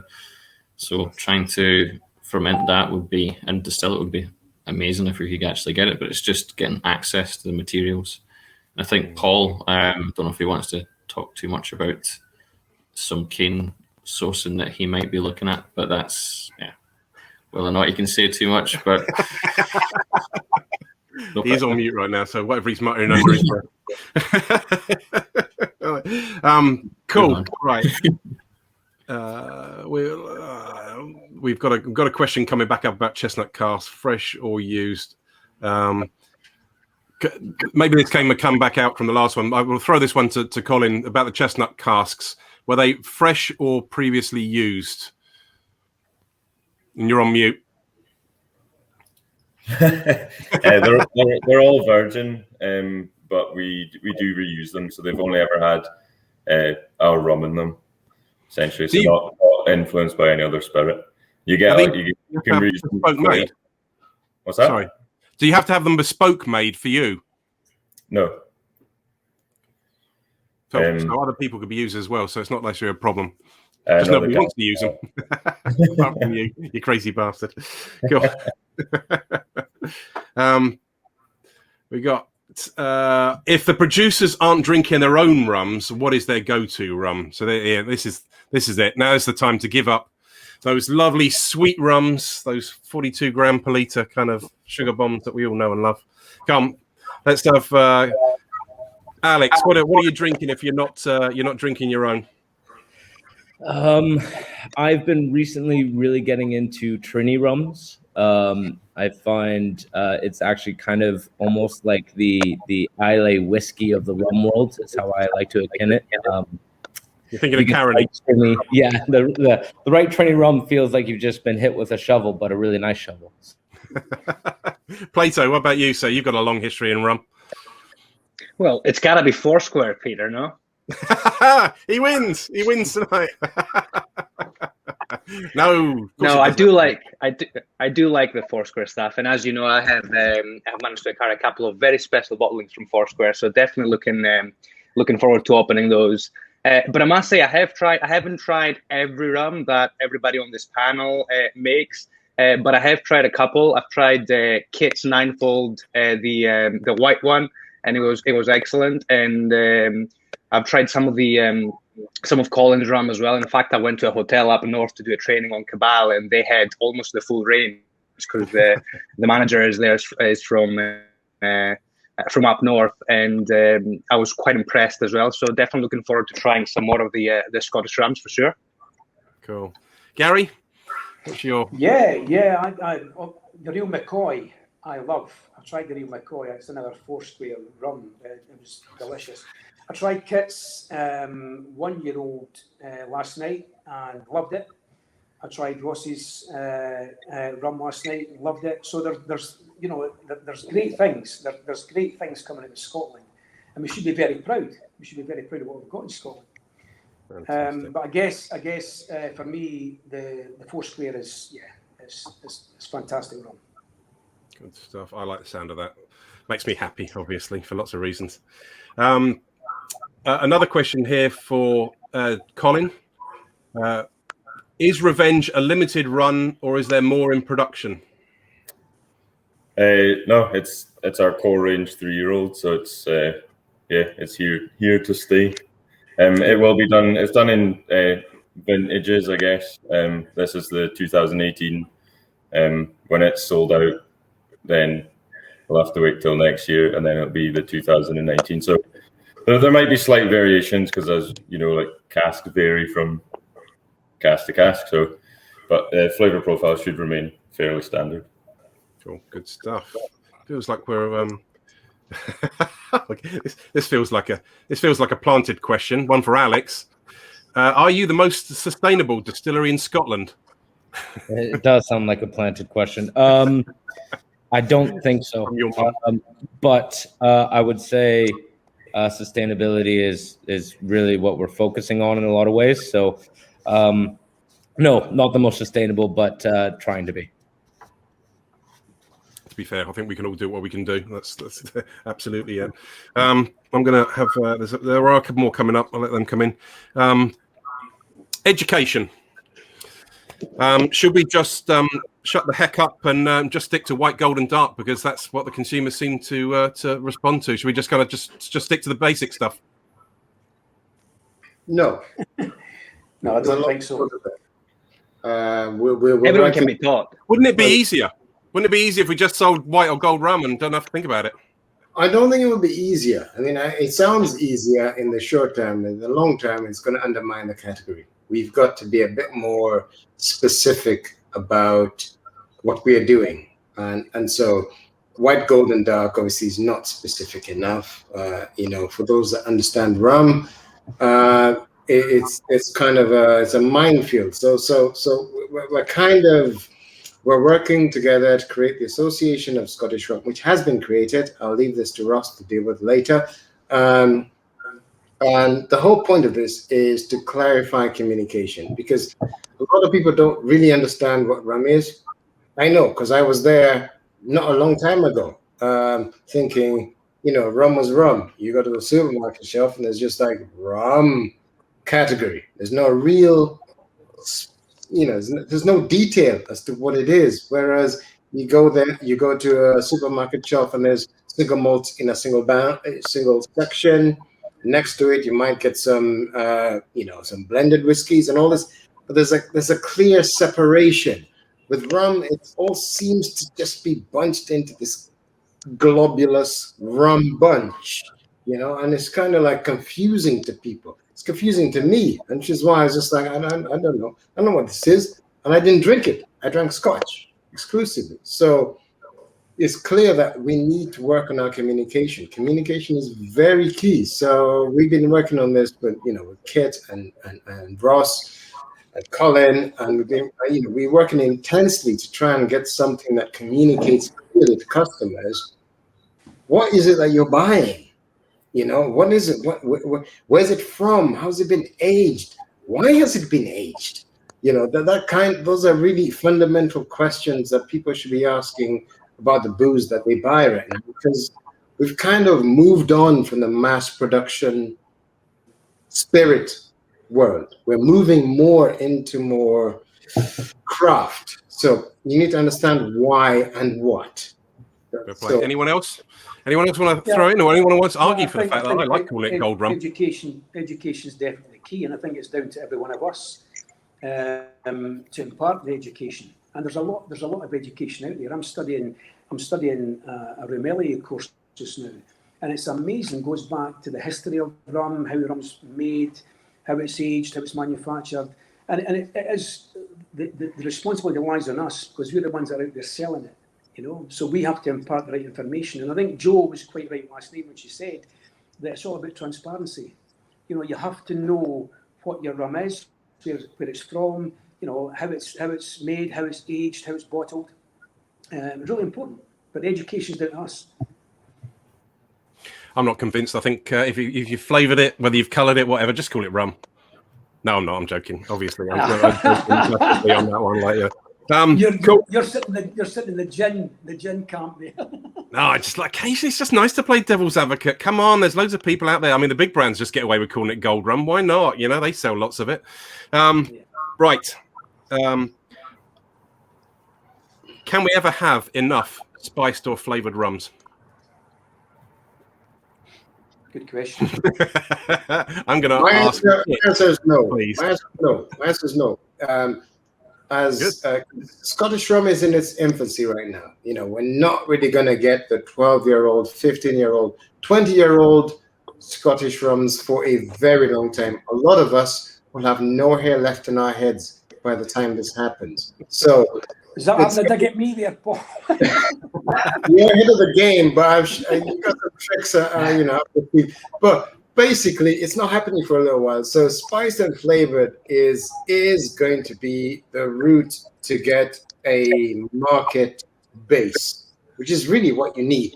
Once you have a market base and then you're upscaling into really interesting, aged, complex, experimental zones, then you're taking that market base on a journey.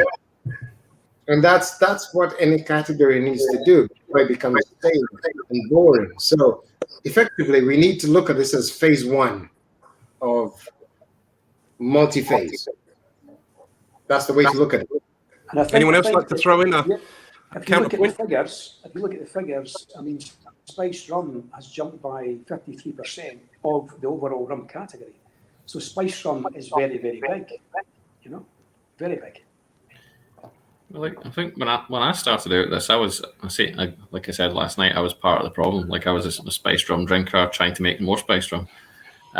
But people's palates develop. Your flavour preferences change. So you might start off with something sweet.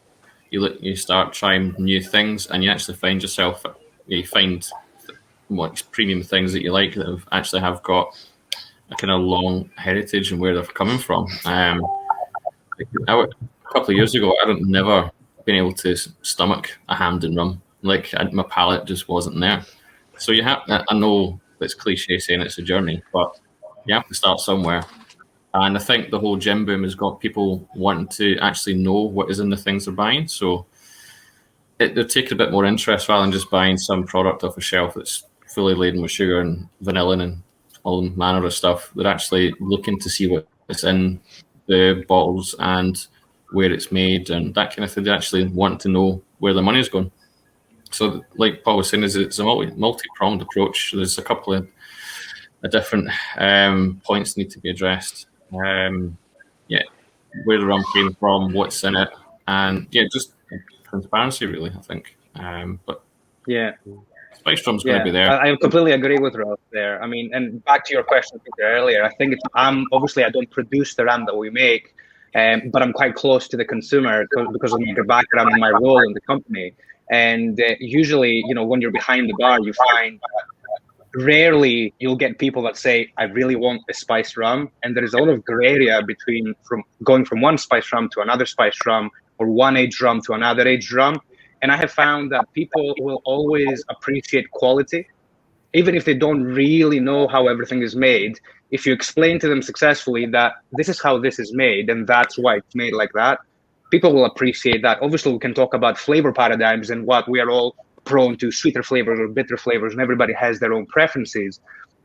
But I believe at the end of the day, it's all about, like everybody has alluded to in this panel, it's all about communication and education, to try to really, educate the consumer as to this is a spiced rum, and we decided to make this spiced rum because this is the flavor we want to achieve, or this botanical grows near our distillery, or whatever the interesting thing and the good thing about the liquid might be. So in my opinion, it will always come down to shouting, basically. It's up to, and like Gary said, it's up to us to keep doing that.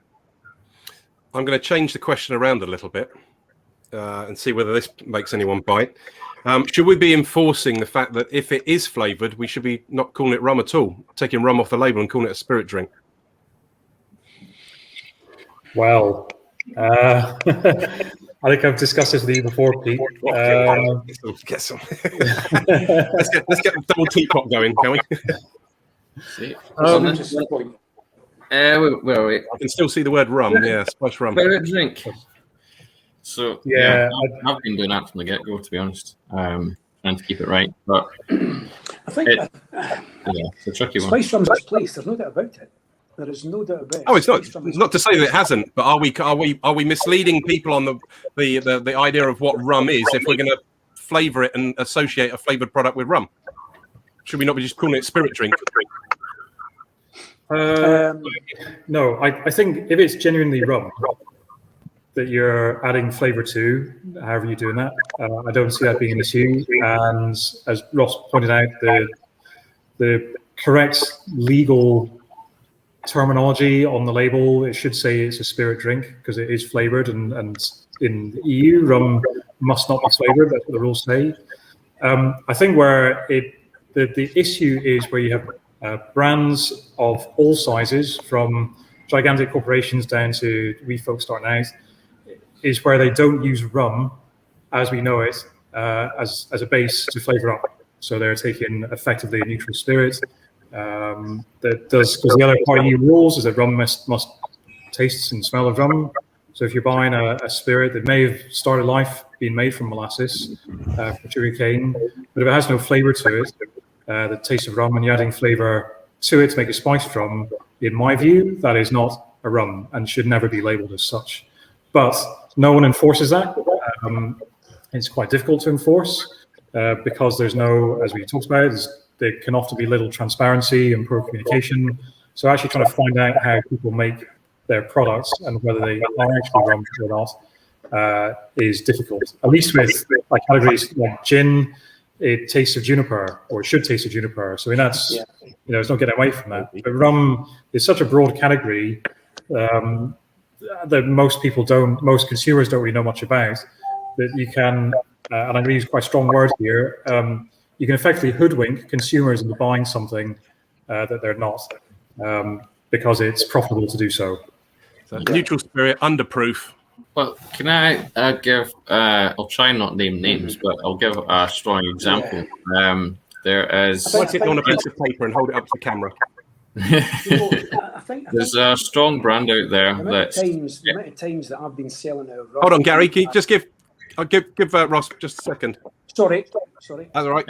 There's a flavoured rum product out there that it says on the front bold as brass Jamaican rum, but it is a flavoured variant. There is a banana, a pineapple, and I'm not sure what the third one is, but it on a bottle is trying to be sold as a Jamaican rum.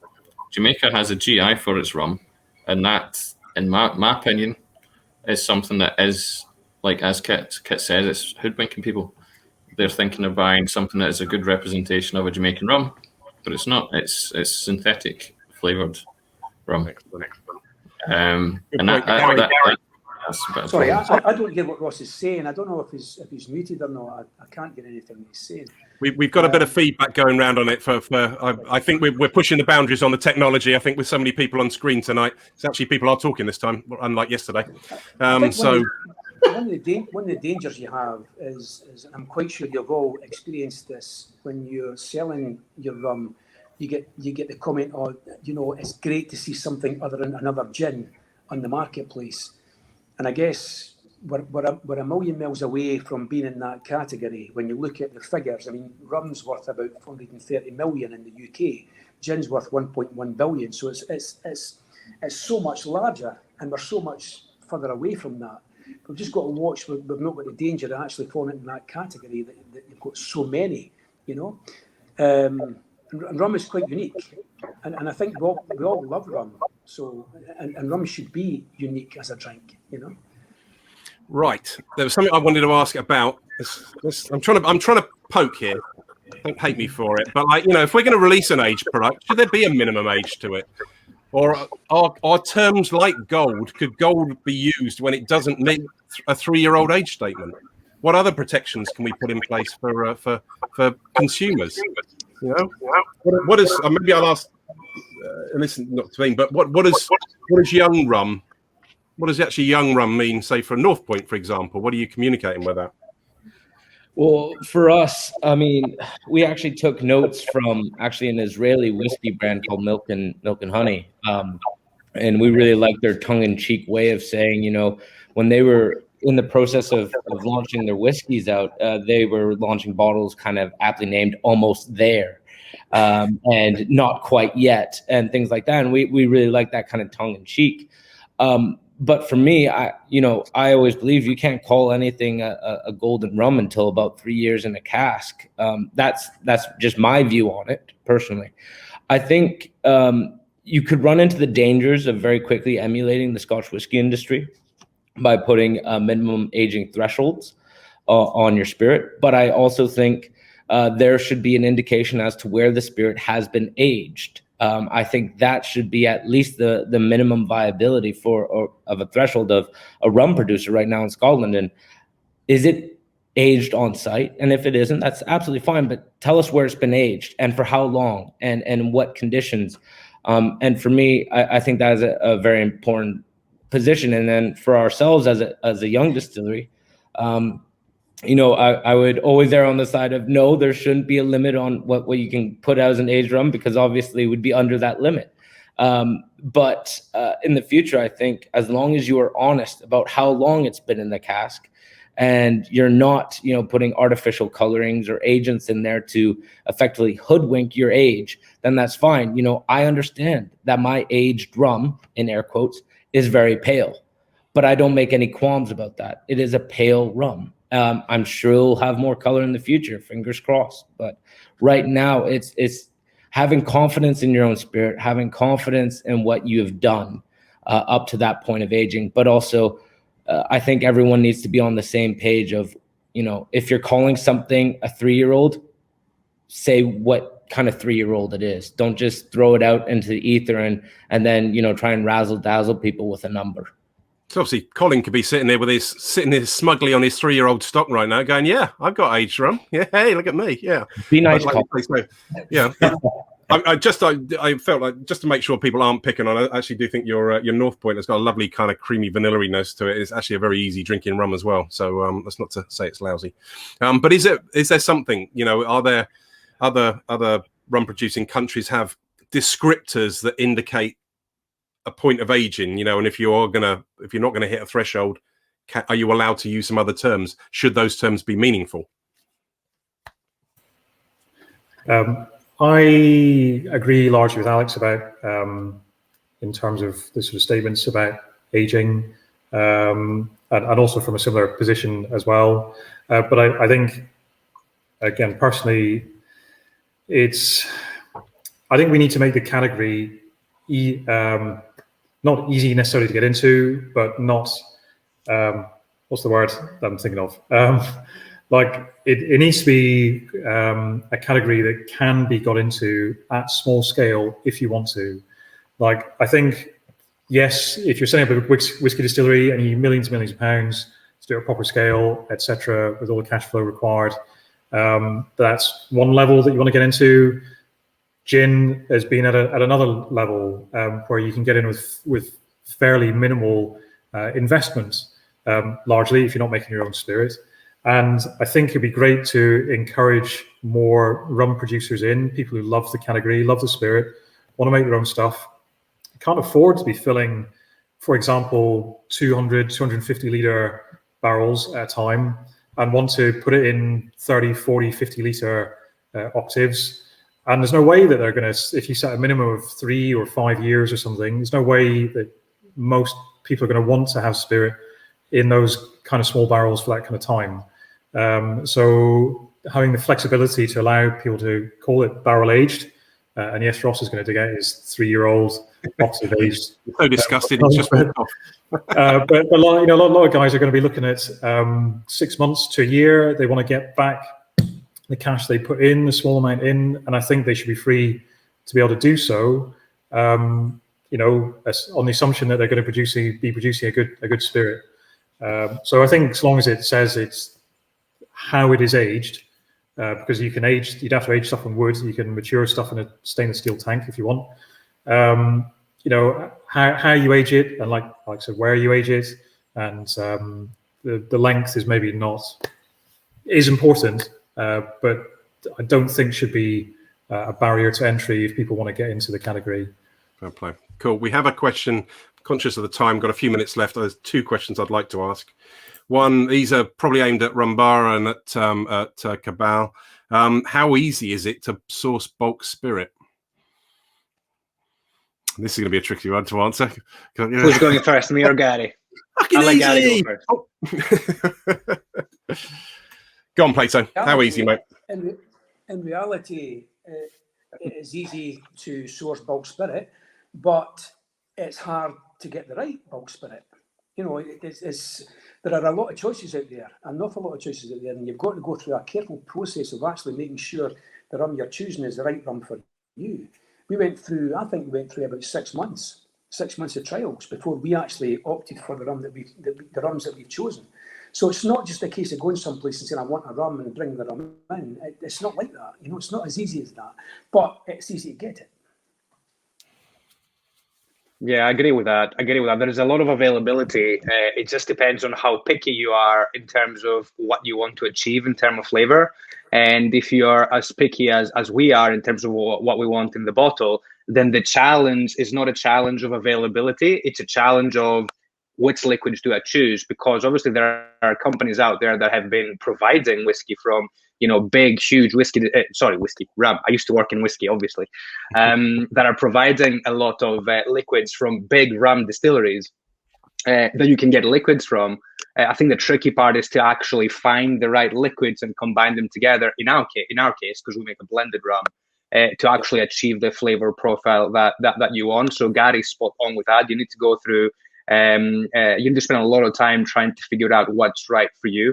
And the way we do it, obviously, we involve a lot of people in doing blind tastings and trying different makeups of the blend that we're trying to achieve. And then obviously, together with them, we get to choose which one is kind of like the best tasting one and the one that's closest to what we want to achieve. So it's a question of how picky you are more than is there liquids available, because there is a lot of liquids available out there. Cool. Right. I've got the risk of upsetting the organisers, because I know this will affect our OCD as we're getting close to the hour. But quick one, a last one, changing it around entirely. You've got Thanos's power glove. What are you going to ask the Scottish government to change to make your lives easier right now? Anything? Yeah. Alex? Reduce the duty. Reduce the duty. Easy as hell.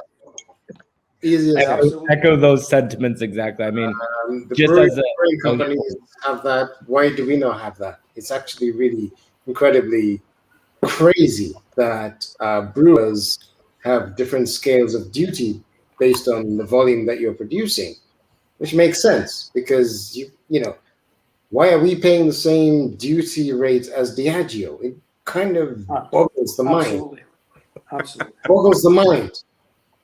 I'm sure the government are watching this right now, so you can count this as a plea to the people that hold the purse strings. Anything other than duty before we move to the next segment? Reverse Brexit could be another one. Can we get rid of Brexit, yes, please? Can we break join again? Say that again, Paul. Can we braid join? Not Brexit, braid join. Braid join. I don't want anyone. Actually, we're getting on the thin ground. I don't want anyone talking about breaking up the union either. We'll have none of that talk. Thank you, Alex. For me, it's pretty simple.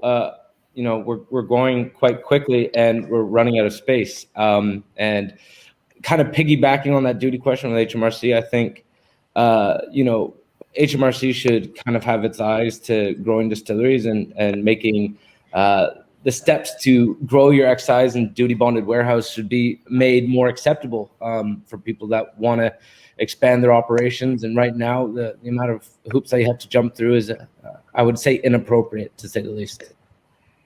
Agree. Fair play. So I'm conscious we didn't get too much from Craig. Sorry, chap. I didn't find any questions that appeal for you. At the risk of upsetting the back of house team, thank you very much for that. I think we managed to get some enthusiasm there. Well done. I like to say we definitely got some passion then. I can see it in your eyes when we get that. Brilliant. Thank you. We're going to have to say goodbye to you so we can let the next lot in, please. Thank you. Bye-bye. Cheers. Yeah.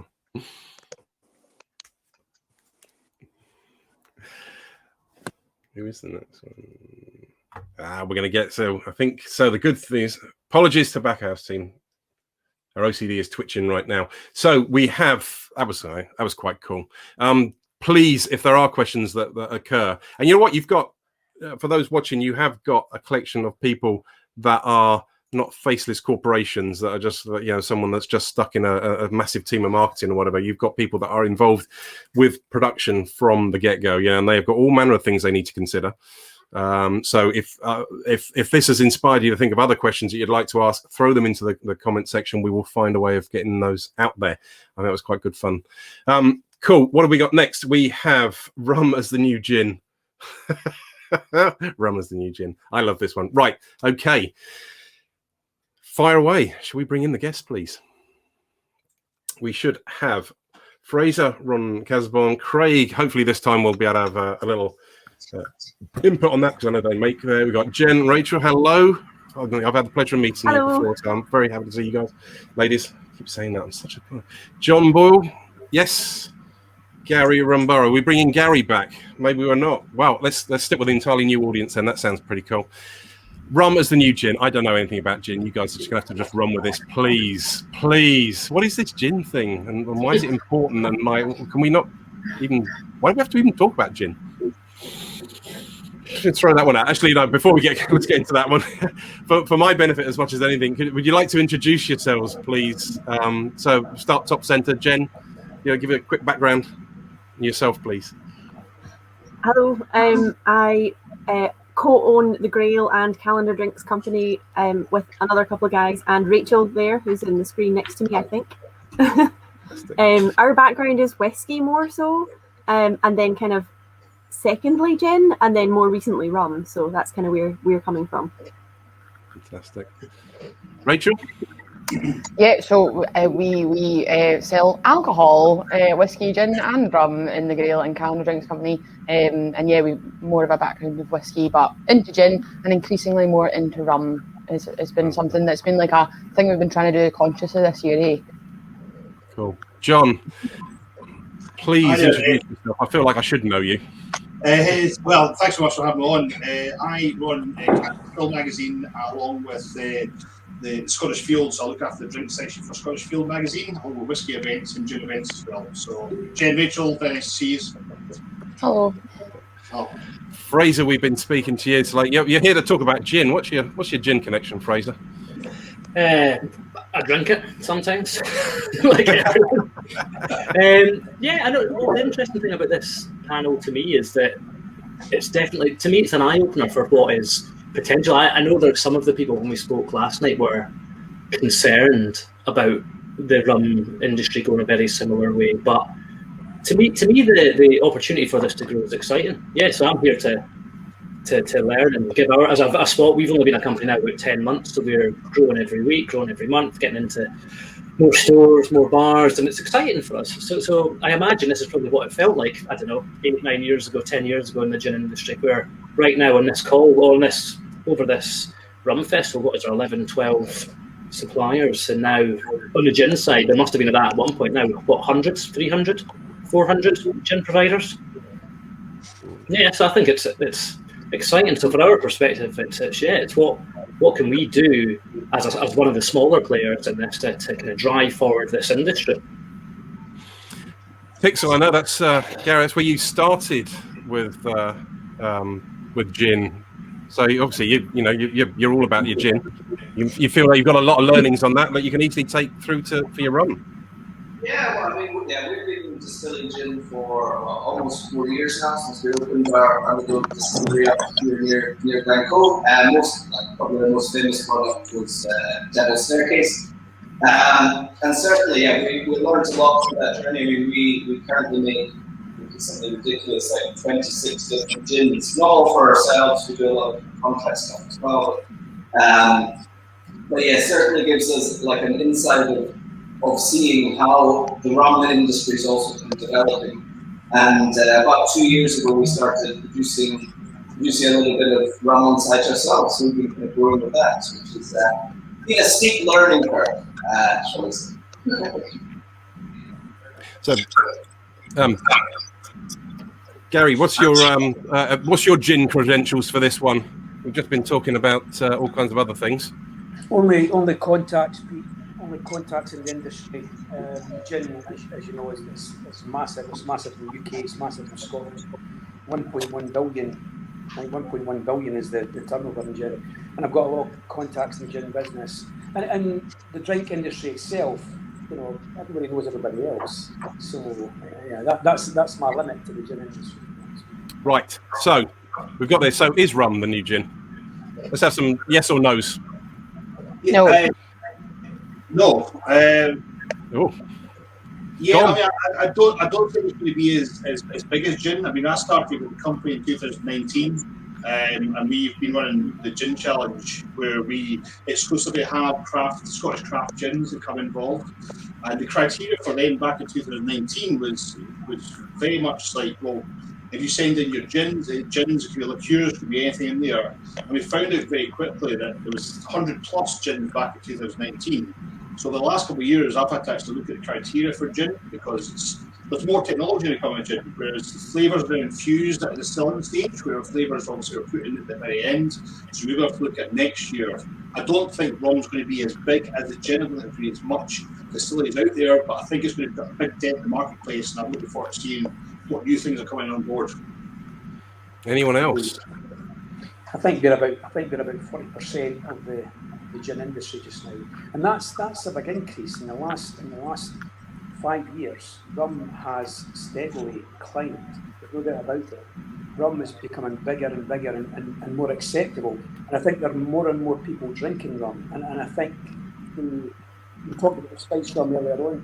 The spice rum market has just exploded, and that's why people want to try cocktails, like they love gin cocktails or trying rum cocktails. So the flexibility of rum is helping that growth. I probably agree with Gary. I can get you to mute your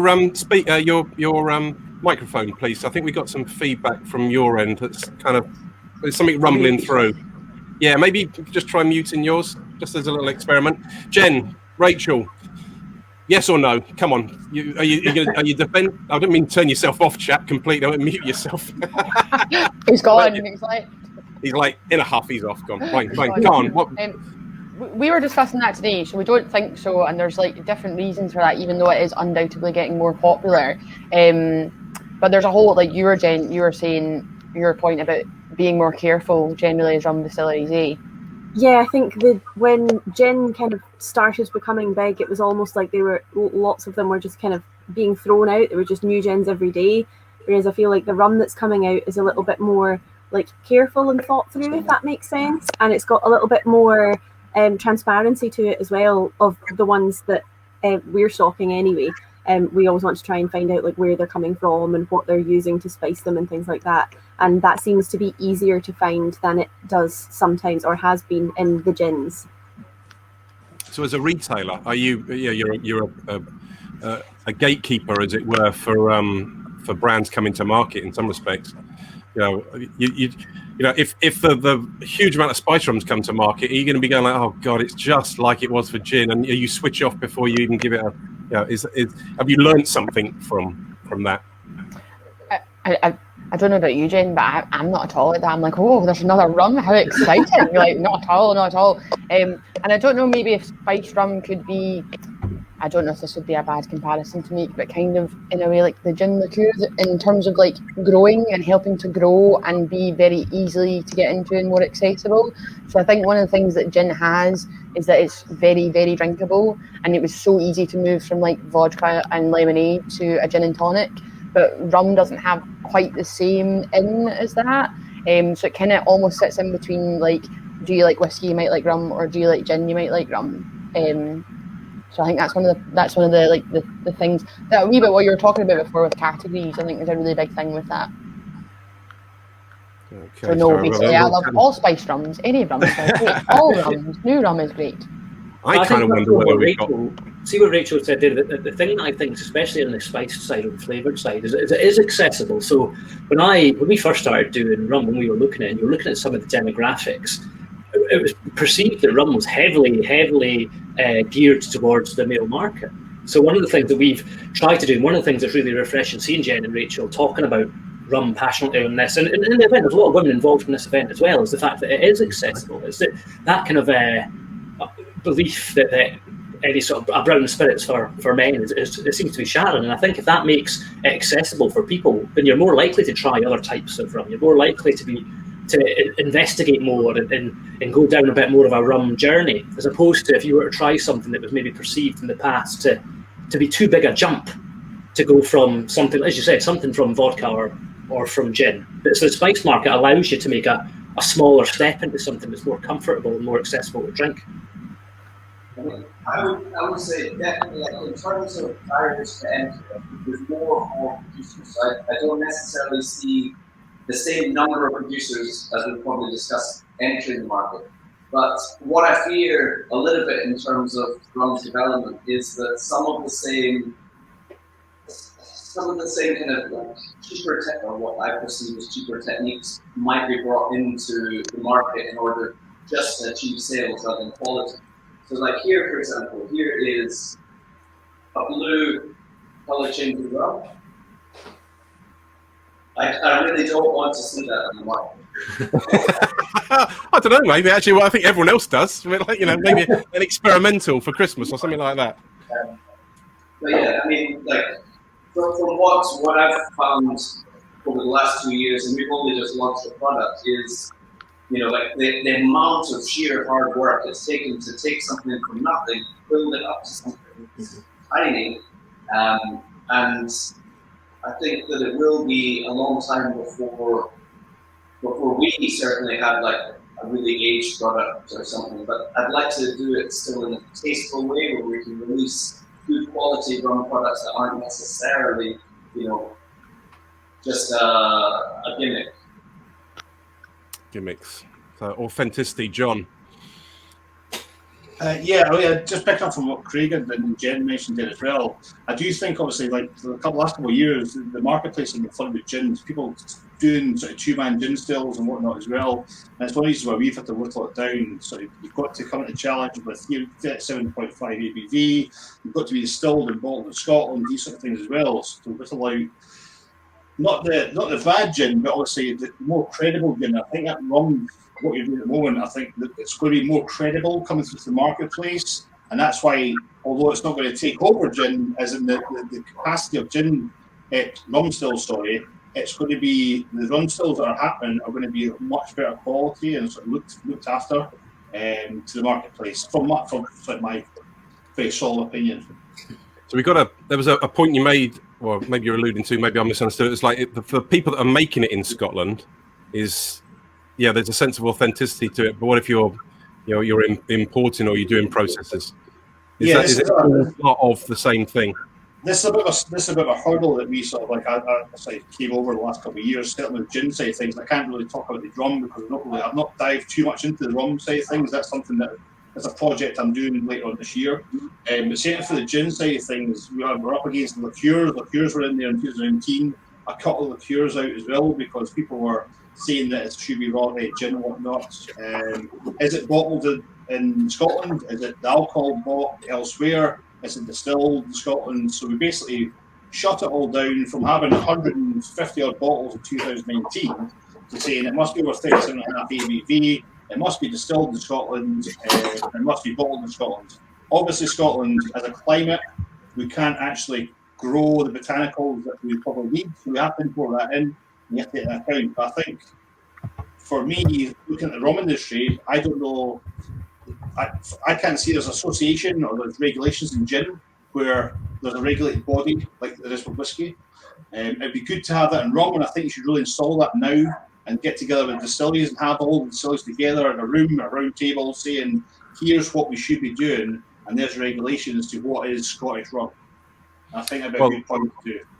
Well, we've certainly got that conversation is something we'll be having following this one, is actually the Safeguarding Scottish Rum. There is already steps to put together an association. It's kind of a voluntarily thing at the moment. You can kind of sign up and you have guidelines, if you want to use certain terms. And I think that would be, I don't want to lead the witness, but I'm quite excited about that whole idea.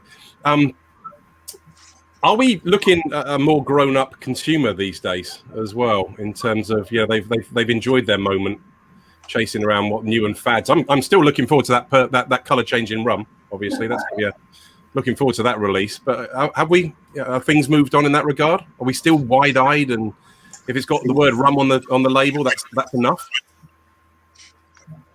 I think. Oh, sorry, someone else. No, go on, please. I was going to say, I think that generally consumers, like across all food and drink things, want to know where their products come from more so than ever before, and they want local things and they want provenance and authenticity and all that kind of stuff. But I don't think that, like, we're all right into our rum and into our craft spirits and we're a bit geeky about it, but I don't think we should then dispel the people who just like a casual drink, and we don't think we should, like, if they like a colour changing rum, for example, I mean, why not? So I think we do have more grown up or maybe more informed consumers who want certain things from their drinks, which I think is great, because it means you've got traceability and accountability for who's making your products. But I think personally, from whiskey and gin, that we want to like tread like a good line that doesn't go to whiskey can be quite snobby in some ways and puts people off getting into it, but gin was just like a massive like fad and like everyone got on it. So I think like somewhere in between that's quite good. Cool. Well, we've got plenty of time to explore this. So, there's no reason to kind of hold back and kind of dig in and share examples and things. We have been allocated a nice time on this. What are the good things that we can take from gin? About what's gone before. What are the nice things that we can learn from? Something that came out, I think, yesterday when we were talking about why you set up a distillery in the first place, why start a rum company, was a degree of confidence. A lot of producers look to the success of gin as to get the confidence that they can do it. I mean, Fraser, we had that thing, and confidence comes from because like Dark Matter started and sold loads of spice rum, and then off the back of that we can get from anyone else. I think you've all been muted now. what Rachel was saying about for me, somewhere maybe in the middle of the road would be a bit worse, because the one thing I think and you're right, sometimes there is, and even myself, I've been guilty of it when I've been speaking to friends who don't drink whiskey, sitting there and lording my very small bits of knowledge over them. But that's the thing, and you're right. I think there was an element of time where gin was a bit of a free for all. So it was really interesting what you were saying. So my background during the day is in the marketing side. So for me, the one thing that I always see all the time is people now, they want to know the story. Like, they want to be part of something. So they want it to be ethical and they want to trust who they're buying from, because they want that connection. They want something that they can, because they want to recite that to their friends. They want to tell that to other people. They want something that they can essentially believe in. And that's what I think on my side, when we were having the conversation last night with some of the guys who were, so we are contract stilling just now, but are aspirationally, we obviously would love to have the money to have our own still, but that'll have to come in time. But then there was almost an air already of the protection side of distilling over, say, contract distilling. And then for me, the empowering part of that is that you can have an idea and you can play about with flavors, and there's loads of great stuff. And even the guys say, Craig at Pixels, you guys say you're contract selling just now, and something that I was thinking about earlier on that I would love to see if this happens in real life next year is somebody sitting on this panel who was watching this tonight thinking, fuck it, I'm going to do it. Do you know what I mean? Like, I think that's a great thing to do. I think that would be a really exciting thing to do. Mm-hmm. Anyone else? Like Jen? Sorry, you're on mute as well. You're mute. We've having to. I think that the software is struggling to process. We're getting a bit of feedback or a hum on the line, so we're muting people in between times. I've got a bit of a question for Gary and Craig and Fraser. Please do, yeah. If you don't mind. You know, my background is predominantly whiskey, very heavily, and I think you're right, Fraser. I completely agree with Fraser. Where I travel, I've got the beauty about traveling the country and visiting distilleries and tasting good whiskies, tasting nice whiskies. But for me, that's only one part of it. You know, the other part is the storytelling behind it. It's, you know, where the water comes from, the history behind distillery as well. And is that something that rum that you guys looking to really try and market from a sort of storytelling point to market to the users as well, or to market to the public? Put that one to Gary.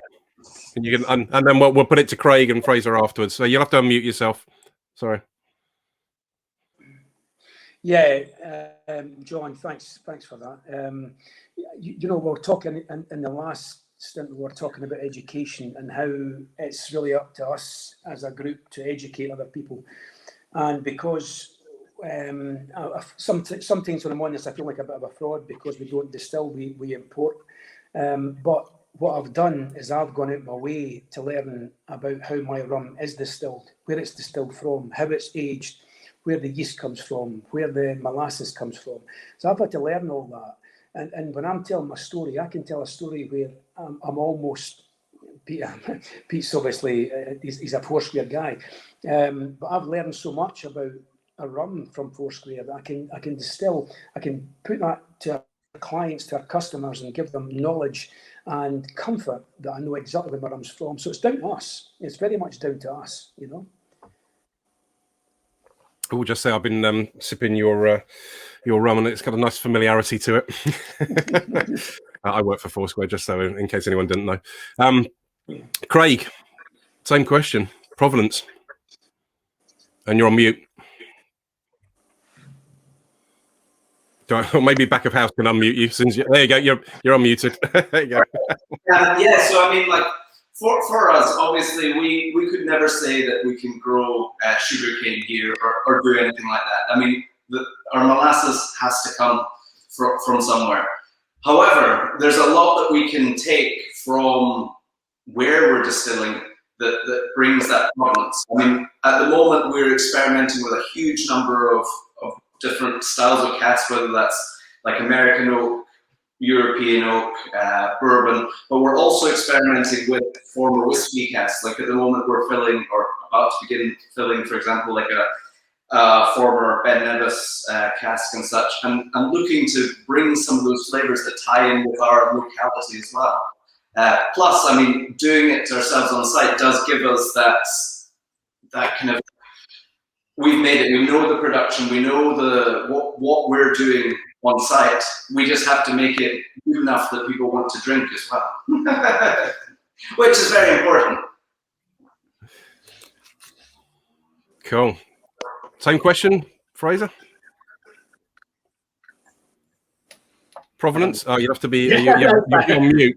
I was panicking for a second. I mean, very similar to Gary, I suppose. So I'm going to maybe approach this from a slightly different angle on that side, because ultimately our story is very similar to Gary's side. But for me, it's it's the rum, fine, of course it is, but it's also the creativity side behind the business, like things that were. And they're presenting and they're exhibiting at the Rum Fest this year. But I grew up in a village that was 4 miles away from where Brewdog started, and watching how, and in no way am I saying that that's where we will end up, but the way that they changed a marketplace, like, because when I was younger, it was you drank like cans of Tennent's, like that's pretty much what you drank. Whereas now, like the craft beer market is monstrous. So for me, that the success of how that will work in for us is because the market is so massive, it's so vast on rum globally, for export-wise, and especially and domestically as well, is this opportunity for us to create a shared story where we support each other, like because the market share is big enough that we can all have a little bit. So even if it's something as trivial as sharing posts on your stories, or like just raise awareness of other brands, because there's enough market out there that we can all do well and actually build, especially when you see on this, there's 12 companies, as I said earlier, there's industry there, and there's desire there, and there's a market there. So collectively, I think if everyone does their own little bit, we could grow something. And to me, that's exciting. That's one of the things. And also as well, I mean, don't get me wrong, like you want to be ethical and you want to have control of what you're doing, but Gary and said earlier, like more eloquently than probably I could. But for me, it's not just about the spirit. There's loads of other facets of the business and having a company that are things that are just as empowering, or there's just as much of a connection to it as the drink itself. There's a personality and there's a connection, a feeling to it. You make an interesting point where we're still, in terms of the rum craft scene, we're still in that point where that rising tide raises all boats kind of thing. You know, are we asking this question, like, you know, rum's the new gin? Are we asking it 5 years too early, or, you know, a couple of years too early? Is it too early in the day? Rachel, what do you think? Is it? I'm not sure. I feel like people have been asking this for a while, or see the amount of time. I know you'd said to someone or asked the producers before, like, what's the question you hate customers asking you? And I don't hate people asking you, but I would say maybe at least once a day someone will be like, rum's the new gin, did you know that? And you're like, I'm not sure it is actually. And people have been saying that, I would say, for a couple of years though, but it's just not got quite the velocity that gin had at the beginning. So I don't know. I think always ask questions, I suppose. I don't know really what are the best answers to that. So this was it. So when the organisers come and said, would you come and join us at the Scottish Rum Festival? And they said, this is your panel. You're like, oh, for fuck's sake. I know, again, oh my God. But I think it's grown again. I think it's grown even more in lockdown. We've got even more rum distilleries than ever before. So, but again, I think it's just not the same as gin in some ways. Yeah. So, I mean, that's you mentioned lockdown, and that kind of time, and where we've had time to sit and so many things of my life. Before lockdown started, I didn't do any kind of video content. There we are doing like 2-3 things a week now. Things have changed. People have got time to look into it. It's this circling back to the consumer a little bit. They have time to look into it and understand, buy local, you know, and looking for that sense of authenticity. Is that, you know, that sense, is that playing out across all other categories? Maybe Jen, you've seen it. I'm thinking this is a retail question, really.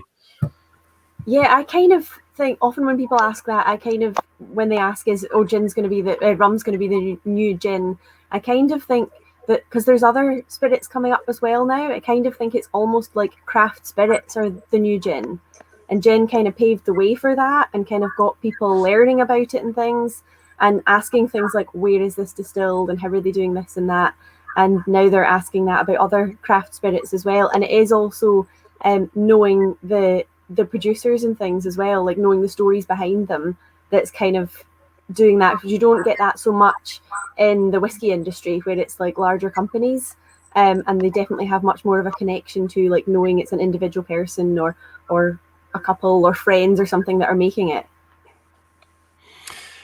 Yeah, we've got it's a question I might be asking later on. I'm going to ask it now anyway. But like Scotland as a brand, is that kind of more important?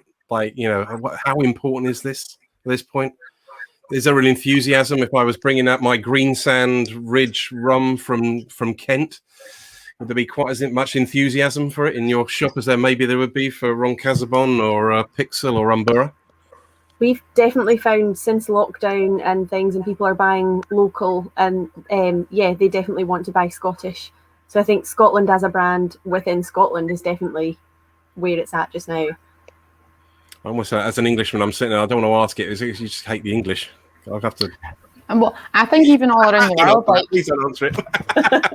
I think we get quite a lot of tourists. I think even all around the world, even outside of this year, then Scotland's seen for liking alcohol and being really good at making alcohol. And I think still the Caribbean leads the way, obviously, in rums, and they've got such a long history of doing that. But I think Scotland's got a really good start for whiskey, for example, and gin next, and then rum, hopefully.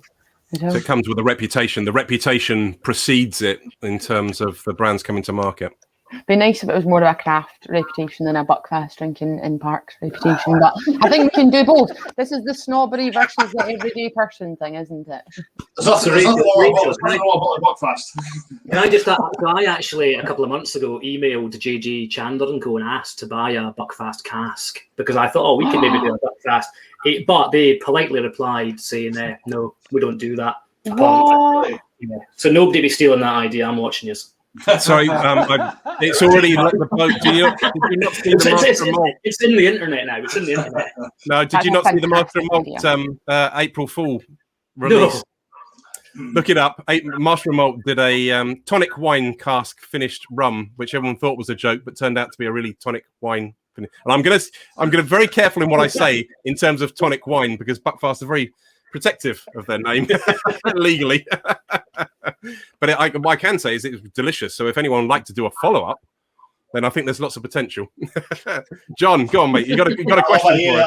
All the Buckfast is, even in Manchester, I've lived in Manchester for 5 years, and you'd be amazed at how much Buckfast is sold in there. It's unreal. So it's probably not good for a whiskey sort of taster that admits to liking Buckfast, but yeah, don't mind a bottle of it so often. It's not even Scottish, though, is it? I've been. Yeah, I was going to say it's down in Devon, isn't it? So I've stood outside the place. But I don't know if we've ended up running that one. Let's explore that notion of Scotland and stuff, because I think this is where Craig. With where you're located, you benefit really from being on that tourist trail as well. You've got folks coming out that are kind of exploring the country, and kind of when they're there, you go you not saying you've got a captive audience, but you are able to pull on people because you live in a gorgeous part of the world. And if you haven't seen your social media, check out Pixel Spirit social media because they, honestly, some of the landscapes and the views you share are wonderful. Yeah, we're truly really lucky where we're based.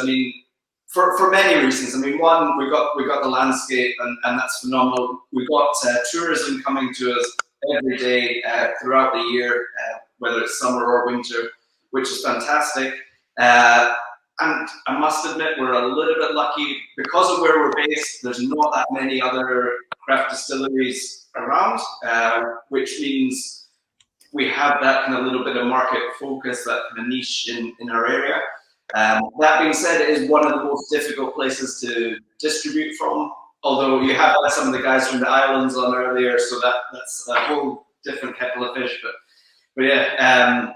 But it's inspirational, and hopefully, if we market it as being from here, as taking its origins from the local area, then as we've done with our gin products in the past, then that's something that people take away from them, and especially for us, as well as our little gin school, we've converted this into a rum school as well, because the importance of building experiences for people that are involved in things they like, such as rum distilling or such is amazing, and the potential is definitely there. So. Do you wish you got into rum a little sooner? Yeah, because maybe I'd have more now. The difficulty is even say our golden rum. I take on board what people have been saying earlier. We're very. We say on the bottle, some of our youngest stuff is a minimum of 6 months, but we age it in very small casks in order to kind of age it a bit faster while we lay down some 30, 40 liter casks as well. Completely forgot where I was going with that. That's right.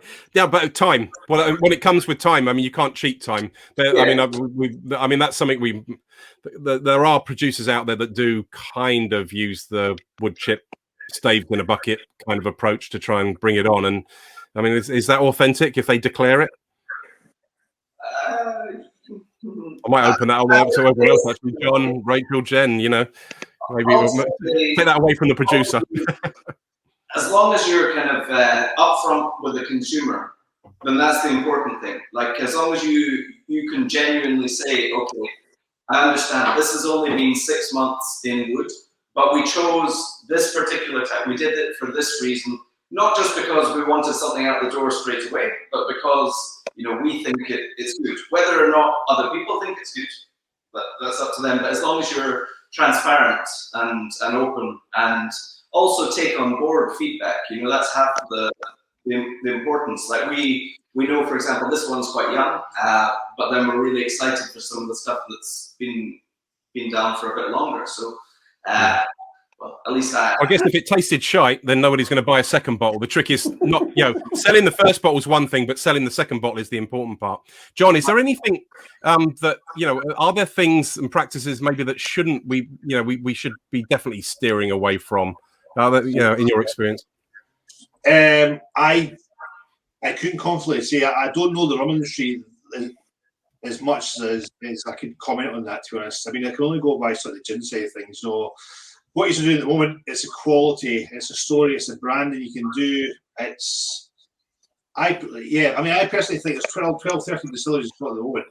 You should all really get together as a round table collaborative and work out exactly what you're going to be doing. And actually, like Fraser said, you know, from a marketing point of view, like really like brand together, you know, because that's what's going to force you in.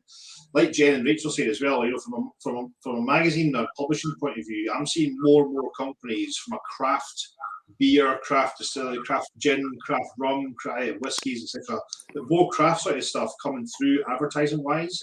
But also people from overseas, you know, like Cardrona Whiskey is advertising massively at the moment to get into the Scottish marketplace, because Scotland is a very fortuitous place to come to. You know, a tourist base is huge, or usually is quite huge. So Scotland as a brand, I think, is still very much predominantly there, massively. But I couldn't comment too much on the rum side of things, Pete, sorry. So ultrasonics and wood chips. How would that be? Wouldn't make you twitch just a little bit? I couldn't comment on that. I don't have no idea. That's fine. I'll take anything you want. So I need to dig in more to that. No worries. I'm going to open. I mean, we have a little bit of time still, but Jen, Rachel, what would you, in terms of what sells well? Let's maybe kind of turn things around a little bit. I feel like we kind of left the gin conversation away, but I'm kind of really relishing having a retailer actually and their input, because retailers are the gateway for many people. Lots of people that come in are the kind of like they trust what you're going to say, but like, what is it that you're kind of hoping that you're looking for? What would you rather not turn up on your door, and what would you like to see more of? Is it long aged, Jen? I think a good range of stuff. I think people are always looking for different things, and often when people come to us as well, they don't know what they're looking for, and so we often let them try things and they kind of work out what they might want from that. I think a range of things available on the market to suit different personalities and different palates, I think, would be ideal for us. Rachel, echoing that? Yeah, definitely. And I think I don't know, a wee bit back to that categorization thing. Like I think that I don't want to categorize people too much, but I feel like there's certain people you can get on who are gin people that you can get onto certain rums. So for example, me and Jen, just because it's gin, it's the new rum, we both made gin cocktails but with rum instead from the tasting cup with white rums to try and blend in. There you go, so fancy.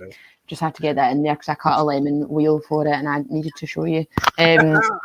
So that gets like white rums and things. It's something that was only when we were maybe talking about it today that I thought more about, maybe like botanical white rums and things, is maybe how to get gin drinkers into rum. And then your aged rums like the Cabal, the PX, I was dead excited when I saw that, because I think that's, as a whiskey drinker, dead exciting and cool, and a way to get whiskey drinkers more into rum as well. I think there's two ways to come from it. So lots, yes, as Jen said. I'm glad you reminded me that. It was something I should have written down to follow up on, this notion of the way that people describe the rums.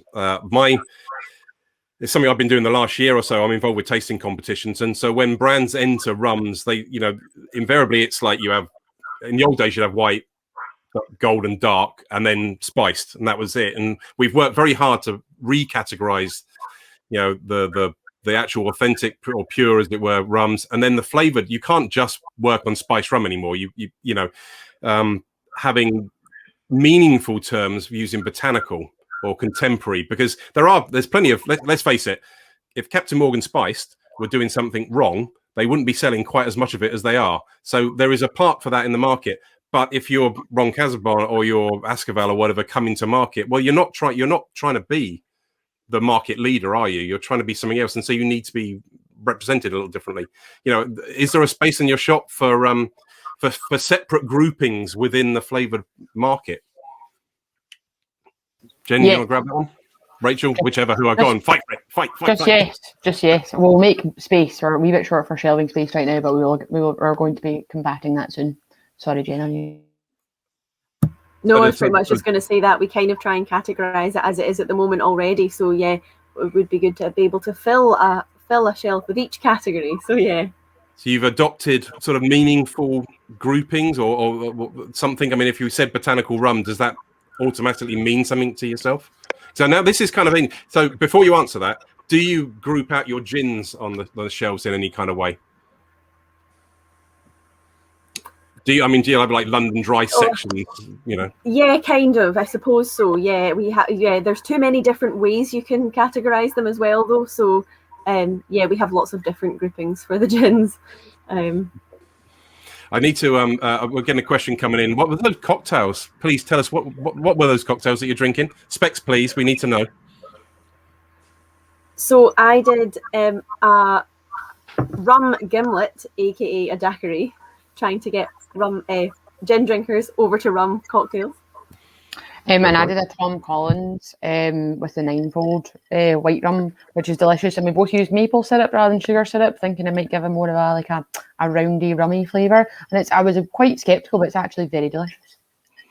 I think I don't mind admitting I drink a lot of rum with tonic. I prefer younger, white or younger age ones, but rum and tonic is definitely mine. It works, to be fair. Tequila it works everywhere. That's like an unaged rum. You would have that. Would you have that with an aged rum as well? Well, you mentioned I pretty much everything that's gone in the box. When I've tried these rums separately, I've tried them with tonic. I don't tend to jump in with ginger beer, because I always find that as a bit of a brute force instrument kind of thing. Ginger ale, maybe cola, because I do drink a lot of rum and coke. Don't mind admitting that.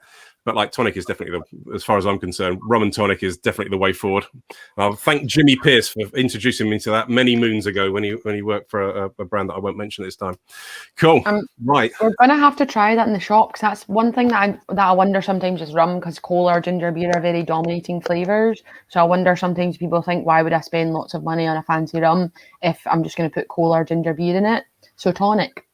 So if we're exploring that a little bit further, maybe drawing out the whole kind of the success of brands I've seen is when you work gin brands, when they work with a particular tonic or a mixer, because that works very well with their product. Is this something we should be encouraging?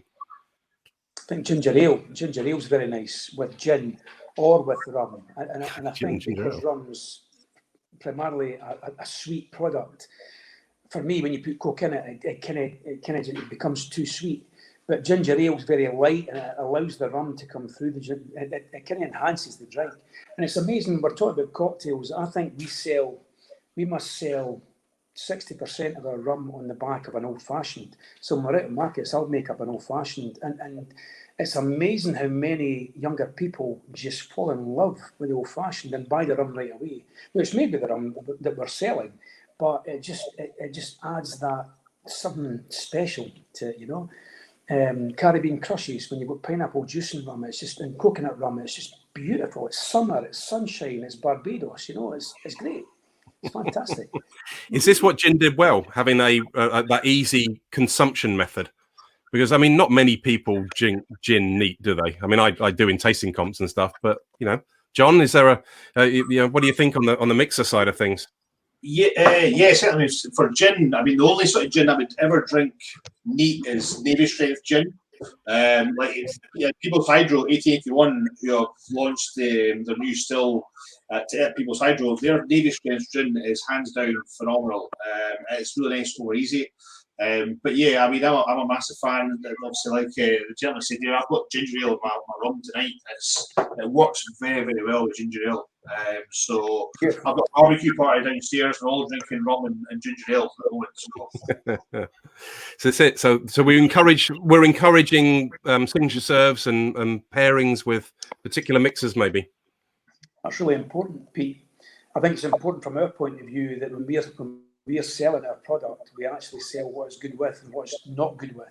And people's palates, rum's a subjective thing. People get different things from it.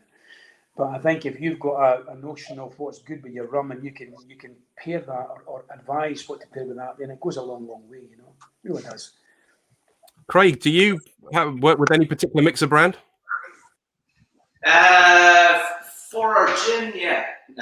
We have in the past, we've mostly kind of worked with Fever Tree, primarily just because it's easy for us to get. If we do a lot of fairs, festivals, and events, then it's easy. I mean, personally, I would much prefer to work with, say, like a Scottish independent brand.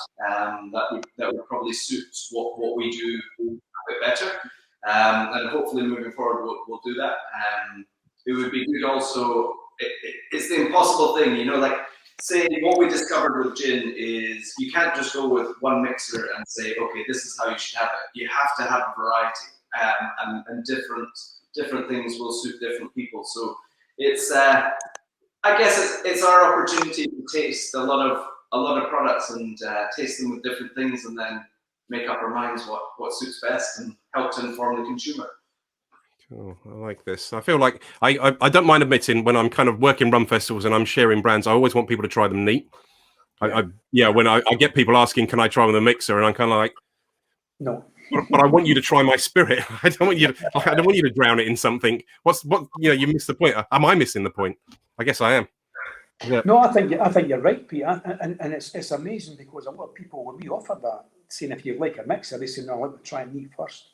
And generally, it's gone. it's one and it's gone, you know, which is great. It's fantastic. Yeah, fair play. Fraser, have you got any pairings and things that you've worked with? I think we are just coming towards the end. Then there's a few other questions I want to ask, but yeah, well, I was thinking when everyone was speaking, I was like, I'm actually drinking rum with apple juice, which I enjoy. I'm glad I'm seeing some nods. rum and apples is definitely a winning combination. Definitely, yeah, I thought good treacle. Blasphemous for a second. No. I mean, I'm like I think when it comes to these things, like I'm a firm believer in, like people, it's all subjective. So like if I'm out, a rum and coke is an absolute staple of if I'm out in the pub or anything like that. But then if I'm in the house watching a film, especially with some of these rums that have come in on both sections, from the aged and unaged and the spiced ones, more than comfortable sitting just having that with that little bit of ice, watching a film or something. But because it's different context that you're in, it's a different scenario where they demand different things. So for me, I think the things that work well for ours, exactly what Gary said, ginger ale, it's got enough fizz, it's got enough flavour, but it doesn't overpower the drinks. But yeah, I feel like maybe if my palate is slightly unrefined, but I'm like you, Pete, I love a rum and coke. Oh, yeah, I wouldn't say that. My rum and coke are fairly heavy going. So I think we kind of like we've circled around a little bit. The conversation of gin, we had a long time to discuss this, but like we kind of sort of what am I taking from this? Hopefully the audience is feeling the same. Is that I think we've got gin set the path quite nicely. Yeah, and we're all kind of looking at it and learning from it, but maybe we've got a few things we can still learn from it. Maybe we should be presenting, because we've got the geeks that are kind of listening to tonight. It's a self-selected rum audience. You know, they're all out there. I'm quite happy to say I enjoyed the Pixel Spirits white rum. I just drunk that neat because it's a well-made spirit, tasted great. But maybe some other folks who need a little bit more encouragement to try. Maybe that's it. Maybe they're looking for that kind of pairing that puts them on a little safer footing to start with, and kind of a little bit more happy to experiment. One question I need to ask of the Grail Girls is like, where can we find you? I mean that in a creepy kind of way. I mean in a retail kind of sense. How can we find out more about you? Is that where's there is a store, a physical store? Yeah, we're in Calendar Main Street. And which city is that in? Calendar. Stirlingshire. Okay, I live in Bournemouth. All right, I'm a long way from Scotland. Oh. Central Scotland, the touristy bit of Central Scotland. So yeah, you get a lot of passing traffic, so people can pop in and check out what's new. Do you cover all of the everything that's in the show today? I'm putting you on the spot here. Can people, if they come to your store, can they buy everything that's in the tasting packs, full bottles of? Lots of it, not all of it yet, but hopefully soon. And We can expand our selection all the time. If not, please let us know. Please send us an email and we will get your stuff in. And please send us tasters so we can give customers your stock and they'll buy it. Fantastic. I will say there's a thing that we do with all the brands I work with. Is actually, if anyone is out there and they want to buy the brand, and if you're not buying it direct from the retail, from the people producing it, ask for it by name at retailers and at bars, so that so that people know that you're interested in it, and that's a good thing. So that's something we can do as consumers to help the brands out. Cool. Right. Thank you very much for that. I enjoyed that very much. We've covered an awful lot of ground on there. Some cool people. Brilliant. So, okay, thank you very much for joining us. We're going to now move on to safeguarding Scottish rum. Cheers. Have a great night. And for anyone else who's coming back to join us in a minute, brilliant. Thank you. Thanks so much.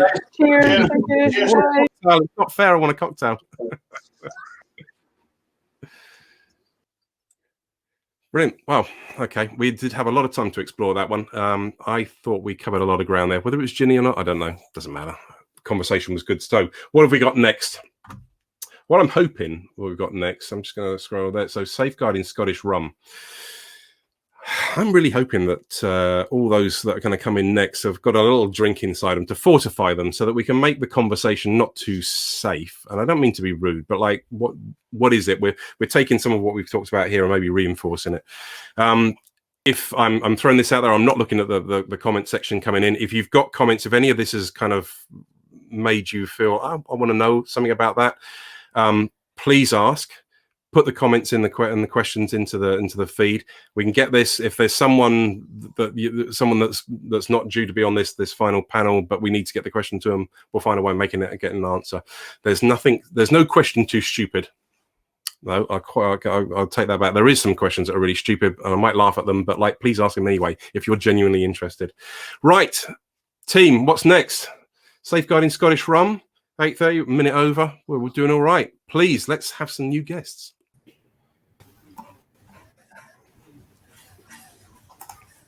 Jamie Way, right. God, I hope you guys have been drinking and ready to set the world to rights, or just be vociferous. Come on. Last, the geeks are in. We're hearing. I'm seeing messages come up on there. Safeguarding Scottish rum. Let's just start. Rum's fine. What do you have to safeguard it for? What could possibly go wrong right now? Ross, do you want to take this? I don't want to commit commercial suicide, to be honest. Take your name off the. Take Sugar House rum off the. Off your name. It is tricky because I think it was said before, but when you asked about the regulations and stuff, it could be classed as being snobby. No, because rum is so varied and so diverse and a dynamic spirit that you can classify it without restricting it. Like you get into rum, you've got rums that are flavored, rums that are unaged, aged. Like, what's the point? What is the harm in kind of having this on the bottle and actually telling the consumer what's in it? It just gives them a more informed choice of what they're buying, what they're putting into their drinks, cocktails. So, in my opinion, I don't see any restrictions on classifying or trying to have some kind of direction on how it should be labelled. But so it's a bit of a tricky one, because I think if you try and innovate, then you do have some kind of pushback against things, which is fair enough. But there's something needs to be done, or something needs to change to kind of keep this growth going without it falling to the wayside, like gin maybe have, because gin is a bit of a wild west when it comes to what's in the bottles and liqueurs and stuff, as was said previously as well. So yeah, we need to do something that we're at a kind of point where it would have its most benefit, and that's just my opinion. I'm sure. So let me throw a little bit of devil's advocate in this one. If gin has done really well commercially and made loads of money, and people have tried all kinds of random things, you saw first there could be a colour change in rum. Wouldn't that be amazing? No. No, I didn't. I love this. We got such a stoic panel, not a flicker Across all those sidewalks. What if, hold on, wait for us. What if Kit released a colour changing rum and all of a sudden he leapt from 12 cases a week to 1,000 cases a week? You know, like, it's fine, isn't it? He's making some money. He'd be disowned by the rest of us. No, that's perfect. To be honest, Pete, I'm not looking to do a color changing rum, but I'm thinking about doing like a pink shimmery rum at some point. So unicorn tears. Yeah, or has that already been taken? I'm going to do it. Amos excited. His next bar project, he's going to buy a few cases. I think you've got to be very careful. I think with the whole the aspect of the gin market, you know, and where did that, you know, do we even know? Consumers are even confused about the gin market. You know, there's some great conversations you just had in that last session with, you know, is rum the next big gin? You know, is blah blah blah. And you know, I kind of I'm never pleased when you hear those kind of things, because they're completely different spirits. I understand people are looking at the whole commercial aspect, but I think you have to come in, and I think there's some really good points made in that session about, you know, safeguarding what is to become without, you know, maybe taking on some of the people maybe talk about the snobbery of whiskey and so on. But, you know, whiskey's done itself quite proud in Scotland. You know, it safeguarded itself for a long time. You know, there's been mistakes made and they're still making changes. You know, there's been some recent changes in the last few years coming through, and I'm sure there will be more changes as well. But do we want to see rum going down that route? And then what are the points that you want to go through with rum versus something like gin in the marketplace, you know? We have so if something sells lots and lots of, it's a commercial success, and therefore it's, you know, the consumers getting what they want. Is it only really the kind of the people that care about how the category's been presented that are interested in these safeguards? And are we too small a group of people to worry about it? I mean, do we need to care? I mean, if someone, you know, if something becomes so big, consumers will want it anyway. The demand will be there. They'll enjoy that. You know, they won't, you know, those people won't really care too much at the end of the day. Is it for, you know, is the first point, is it for the consumers, you know, which I think benefit from it? Is it for the producers and the people putting blood, sweat and tears into their product, you know, and how and what they're doing and the value and the time spent? You know, is it more in that aspect? You know, and I think one of the great points that was brought up in the last session was also the Made in Scotland proposition. You know, I think we all here are very proud about Scotland, about who we are, Scottish people, about land, country, and the diversity of Scotland. You know, and I think that's a big point to put in there as well. Geographically, so we are proud in that element, but I think it depends on which side of the argument are we falling onto, and do we then want to see rum? I think we need to put some safeguards in to allow for a true and authentic product coming through, you know, but what those safeguards are is what needs to be defined next. True or an authentic, or just a level playing field commercially? I think all of the above. From my perspective, any categorization, classification, protection, etc., isn't about necessarily about trying to stop. I mean, we all laughed about, you know, color changing rum and shimmery rum and things like that. May come across as being quite snobbish. And maybe it is, because that's just not the things that we're into. But I don't think we should be saying that these aren't legitimate products that need to be out there making money for people who want to do that. I think the issue is that these are novelty products that have a short commercial lifespan, right? They come out, they hit the zeitgeist, they sell a shit ton, make whoever produces it a bunch of money, and then they're looking at what they can then extract the next lot of, you know, money from. I think Scottish Rum needs to have a protection system or something set up that is a long-term project. That this is something which sets the groundwork for an industry that isn't just here to make whatever the the current flavor of the month is. And then when that's done, everyone moves into something else. I think we need to be taking the approach that the whiskey guys are taking, in that you set a set of standards. If you want to meet those standards, that's great, and you agree with what we're trying to do, and you're in it for the long term. This is a way of building reputation, authenticity, and an industry that's very much grounded in, this is where we start, and our ambition is to take it decades, centuries down the line, along with the Scotch guys. So let's hold that. Anyway. Let's hold that, because there's two things. So you said about, if you're going to prepare to meet a set of standards, then that confers that you've then the right to use a term.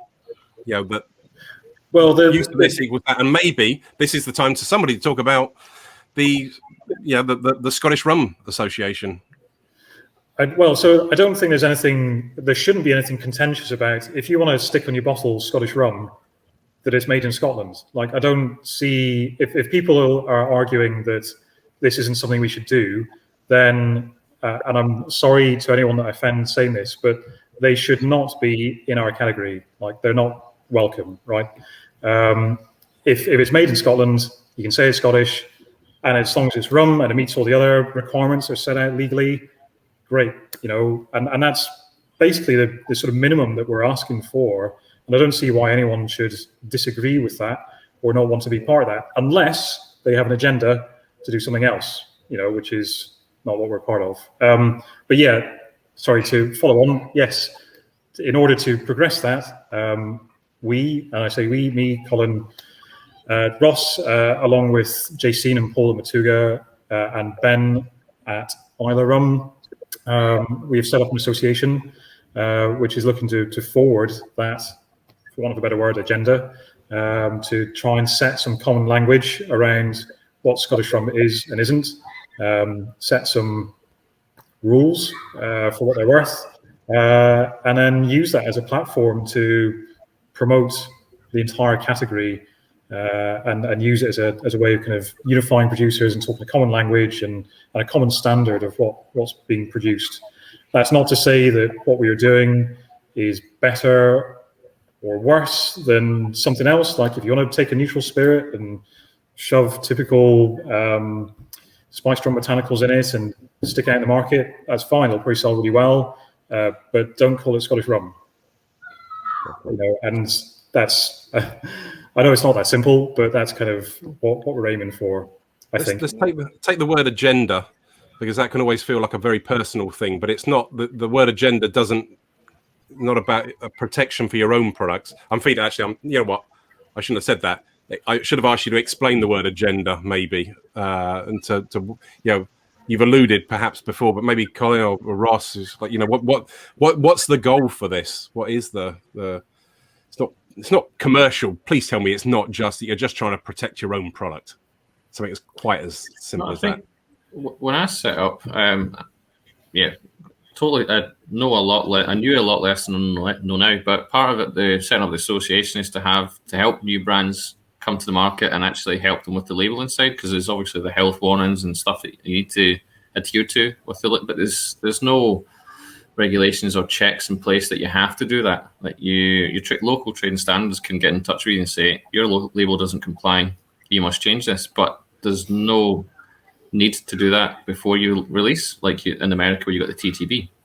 So part of the grip is we want to try and get some direction to maybe bring a bit of respect to Scottish rum producers and actually be seen that we're taking a bit of responsibility, but also kind of reaching out to new producers and saying, if you're looking for some help with your labels, and get in touch and we'll try and help you with the terminology, and there's small things like font sizing you need to get right. So there's lots of things about setting up a new brand in Scotland and the UK. But it kind of helps get direction, rather than just being Wild West. You can just label and do whatever you wish to the branding of the wording on the labels and things like that. I think I said last night as well about the sugar additions in rum. Obviously, the EU regulations, we're not part of EU, but I think we're kind of mirroring those spirit regulations. So 20 grams of sugar limit in rum to round things off. But part of that is bringing that little sweetened scale. So there's a bit of transparency as well in that side of things. So yeah, it's part of it's been a bit proactive, I think, rather than being an agenda, as you say, just to bring a bit of direction and a bit of stability and about common language, as Kit said, and try and help new brands out that are maybe needing a bit of direction. So to backfill the agenda is that the goal is that if somebody sees a Scottish rum, that it means something. Yeah. I think that goes from the Scotland, the brand, it doesn't. I come at this from, obviously I'm not part of the association at the moment. Hopefully will be at some point. And it really is interesting to me that, you know, we've got this sort of trade association, trade group that's coming about. And obviously, Peter, over the years, you know, there's now there's a precedence being set in global rum, you know, with the change of terminology, the categorization. You know, where do you guys see that categorization coming into play with Scottish rum? Much like, you know, they're kind of following the route of the Scotch industry. And you've got blended Scotch, and you've got single malt, you know, Cask. There's so many different levels and areas of this categorization. And where do you guys see that categorization kind of falling in between yourselves at the moment and for other producers? Someone's kids are enjoying themselves in the background, I would say that. Colin, do you want to grab that one? Yeah. Yeah, well, like a few of us, I think probably all of us, actually, we put the pure single rum moniker on our labels. I don't know where the camera will. Like 18 months of doing lockdown video calls. You thought we'd know where the camera is by now, wouldn't you? Yeah, but this isn't Zoom. I'm not used to this platform. It's all new.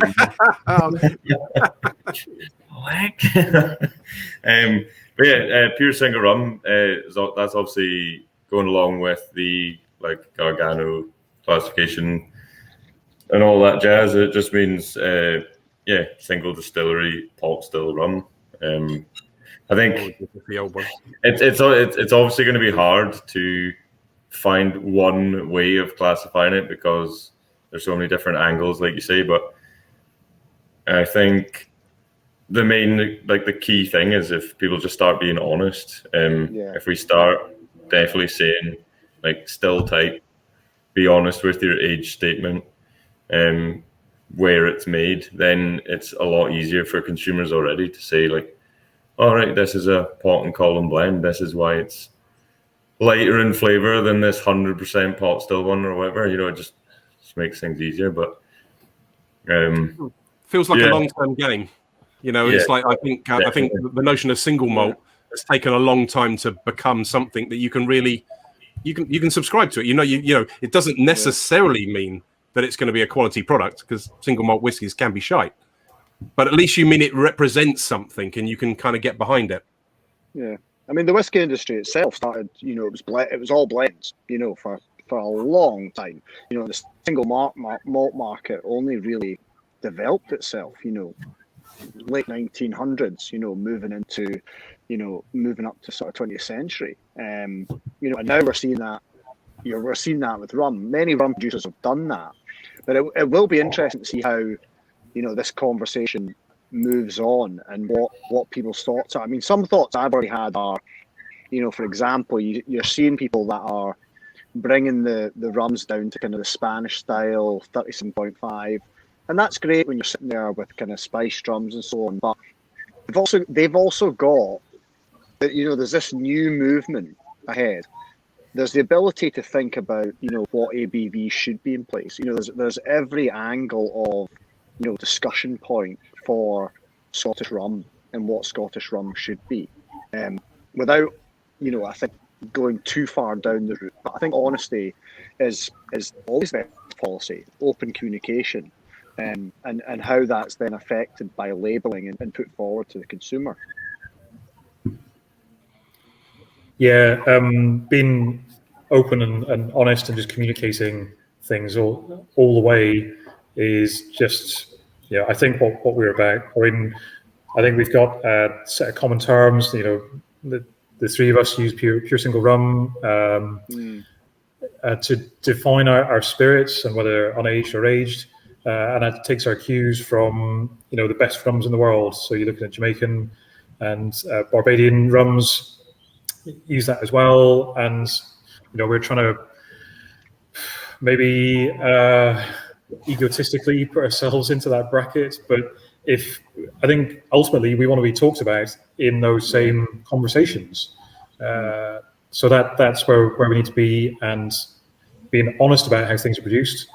And that's what we'd encourage of other members of our association and of anyone producing in Scotland.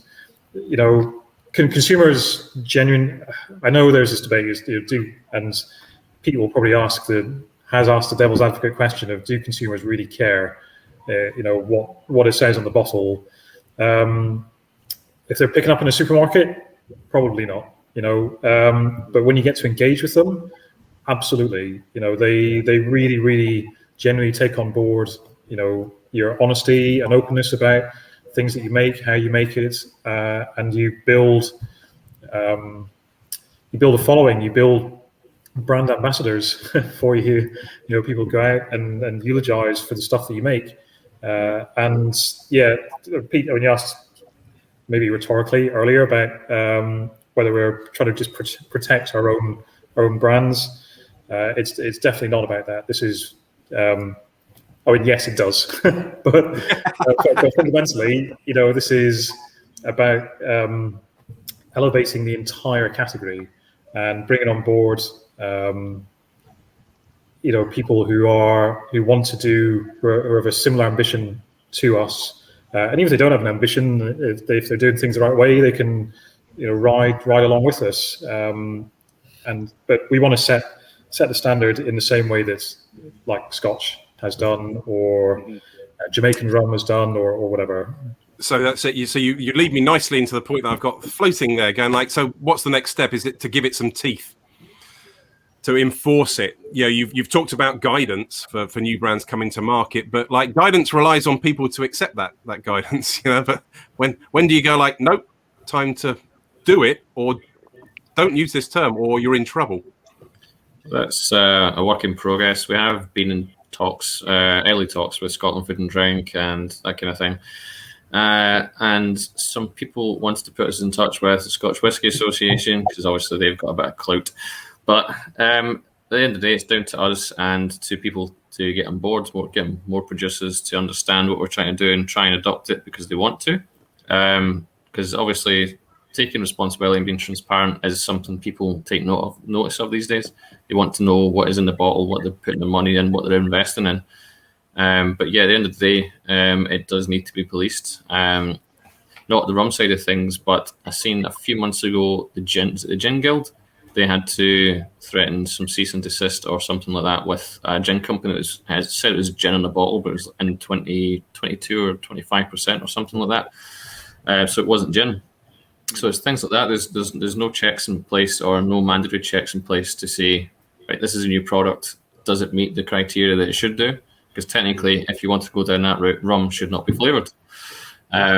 So it's a bit of a minefield, but hopefully once we can get some traction behind it and kind of put it out there, like I said about the labelling pack and info packs and stuff like that, then it might be more widely adopted and people want to actually use it rather than having to try and say, right, that one doesn't, this brand doesn't comply. Then what can we do about it? Do we have to go down that route? In order to do that, Scotch whisky famously goes after people all around the world, very proactively to protect the brand that they've worked to create. Like for instance, if Glaver it was labelled as a single malt, would that get passed off? How well do you think that would get recepted? Not very, but so you've got all these flavour products that just say rum right on the front of the bottle, bold as brass, but it's flavoured. There are some white rums out there that it's the new style, the botanical rum. It just says white rum, doesn't mention it as flavoured. So it's a bit of a minefield, and it does help the consumer, because if someone buys a bottle of rum that says white rum on it, they don't know that it has added flavours just by saying white rum. Again, dark rum implies age, whereas yourself, Pete, just a couple of drops of Caramel will do. I'm working on a little neck hanger rum premiumization kit that comes with a 5 cl of caramel. You know, it's a thing we want to give out. You know, we want to be disruptive and give it out. You know, I think the last physical rum festival I had in Glasgow with Lucy, I had a bottle of my white rum just with caramel just down to the side. So if someone came and say, do you have any dark rum? Well, here you go. And they liked it. And then when I told them it was actually white rum, the jaw drop. That was, it's quite fun. Yeah, well, that's part of the fun we have, though, don't we? We do like to tease. That's education. So, I mean, have you got it's going to take. If you've got like 5 members of the association, you're not going to necessarily be able to throw in enough money as a group to be able to go after people to protect it. So there's a critical mass that you need to. You've got to be encouraging people in to start with to get enough people in to then actively protect and go after others. So this is a long-term game for you. Yeah, well, I think someone's kind of pointed out in the comments that a lot of the rums in the rum festival lineup might not comply. So it could be a thing that they didn't know they didn't. So if they wanted to get in touch with us, they know where to find us. We can help them out.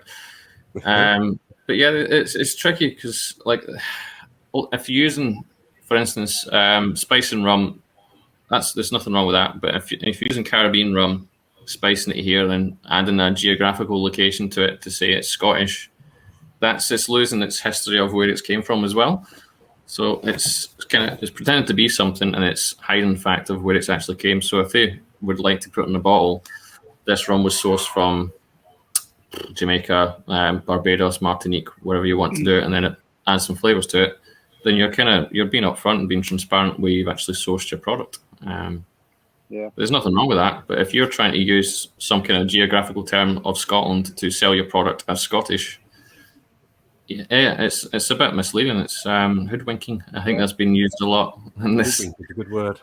But it's that kind of that idea of grabbing hold of a trend. The brand Scotland is a wonderful brand. You know, it's very powerful. We've seen this. This has been discussed in the last panel. And we've got them. There's that kind of encouragement kind of aspect, and kind of like you hope to. So maybe there's some other terms or things that there's a form of words. Yeah, words are powerful, aren't they? Yeah, this is Scottish rum, or it's a Scottish rum brand. Well, if it says something, the emphasis made in Scotland using Caribbean rum and something else, whatever. That's not that difficult. I don't think so. But if you're not mentioning that kind of thing on purpose, then obviously there's some kind of agenda there. So it's just what you would recommend. Just so from what you recommend at the moment is that you're saying that you talked about font size earlier. So if that message was of a certain size, that's acceptable because you can accept to see it. Is that the kind of advice you're giving? I haven't seen your rules, by the way. You share one these days. Yeah, as long as you're transparent, I guess. Because if someone picks up a bottle, they're going to look at the front label, pure and simple. So if you can see on the front label that it is imported rum, Caribbean rum, Scottish rum, flavoured rum, as long as it says in the label, that's fine because you're still informing the consumer of what they've got in their hand. I don't think it's too difficult. To be honest, I think, but it's more about education. Like I said, when I started out, we all start out. There's not really a set guidance on what the label should have, and with any product, you just have to pick and choose different bits and pieces and try and do it yourself. Unless you hire someone to do your labeling and all sorts of stuff that might know this. But it's a minefield of information, so that is about trying to educate. And if you want to get brands in the market, we always help each other out.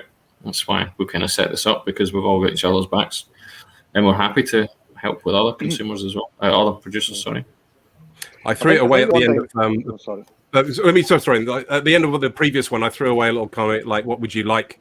If the government could help you, and I was kind of alluding to the fact that would it be nice if you had the Scottish government had got your back a little bit on this?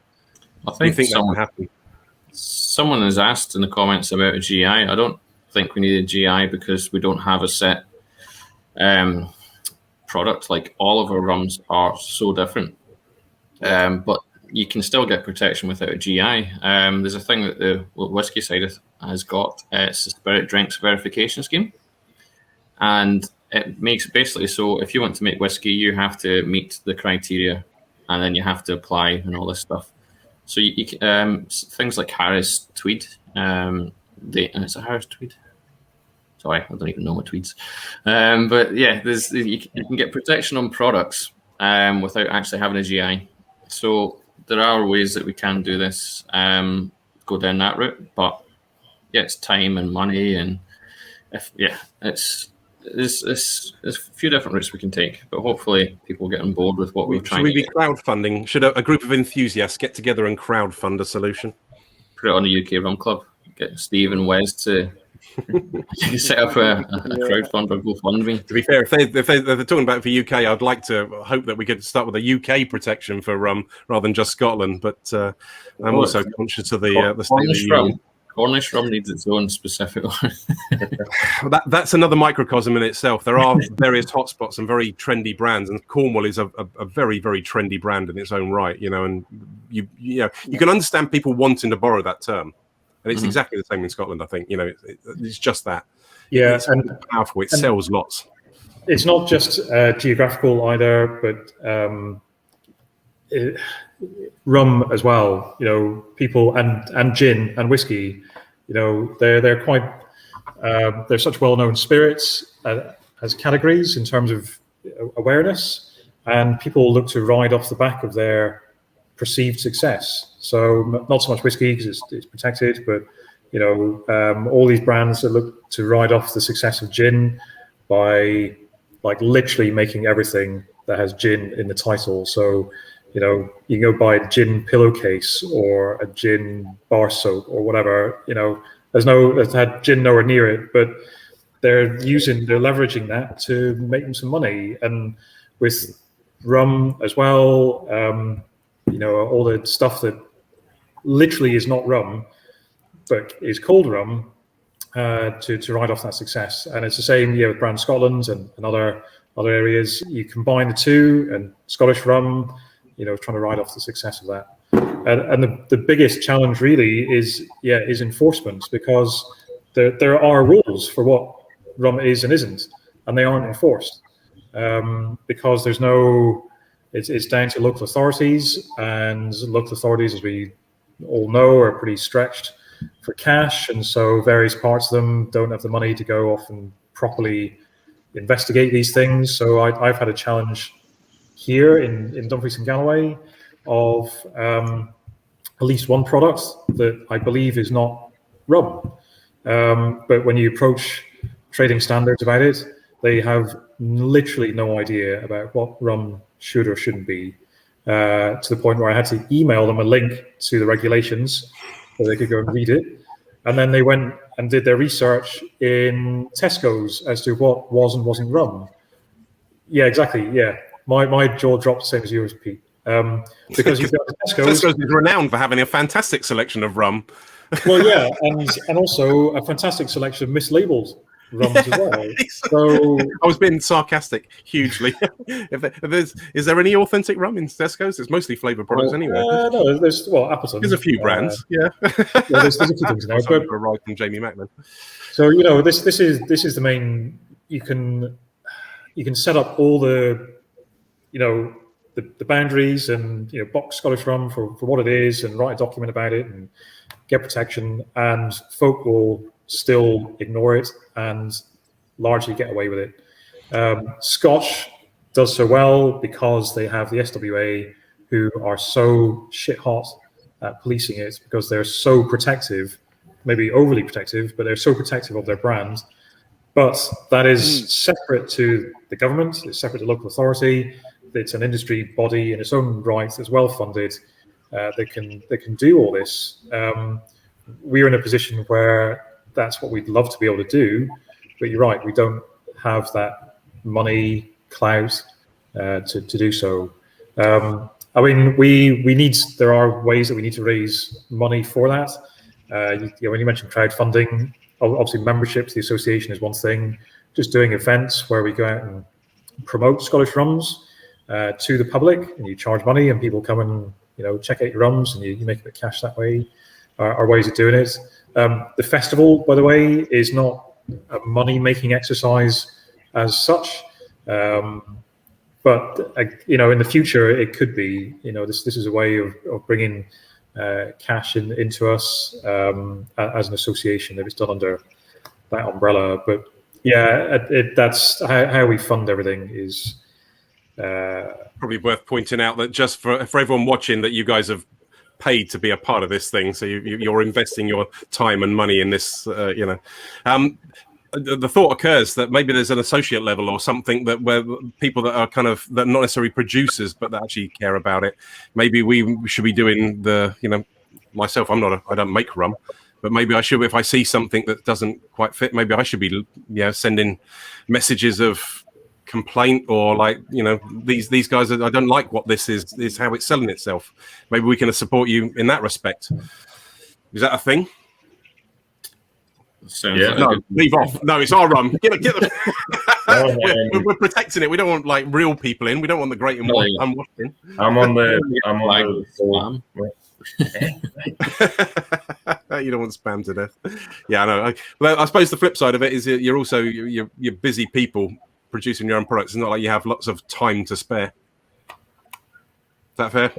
Yeah. But I'm on the board of directors for our local food and drink group, Orkney Food and Drink, and we have full members and associate members. And I think that'd be a great way of sort of having more people policing it. It's it would just help us out, spread the word a bit more. And awareness, I think, is the key part. You guys I know you've been talking about it for a few years now, because I'm close to the conversation.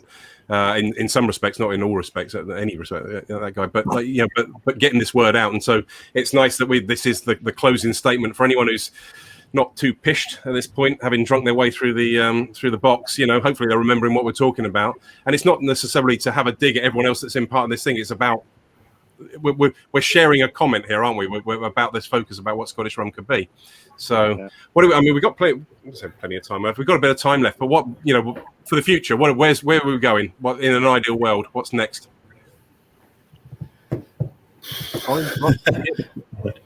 Some money, so we can actually do what we want to do. would be fantastic. Not to beg, but please, stick me in a capstar. I think some fundraising, a bit more awareness outside of the core rum followers and the real rum enthusiasts, to kind of spread that awareness a bit would be great. So some events that are out more the general public about this is who we are and this is what we're trying to do. For sure, Pete, we need that document so that people can actually read what our, sort of mission statements is. Lots of things, I guess. Jamie, maybe throw this one a little bit because of your connection to the bar world, but we're bars and retailers out there.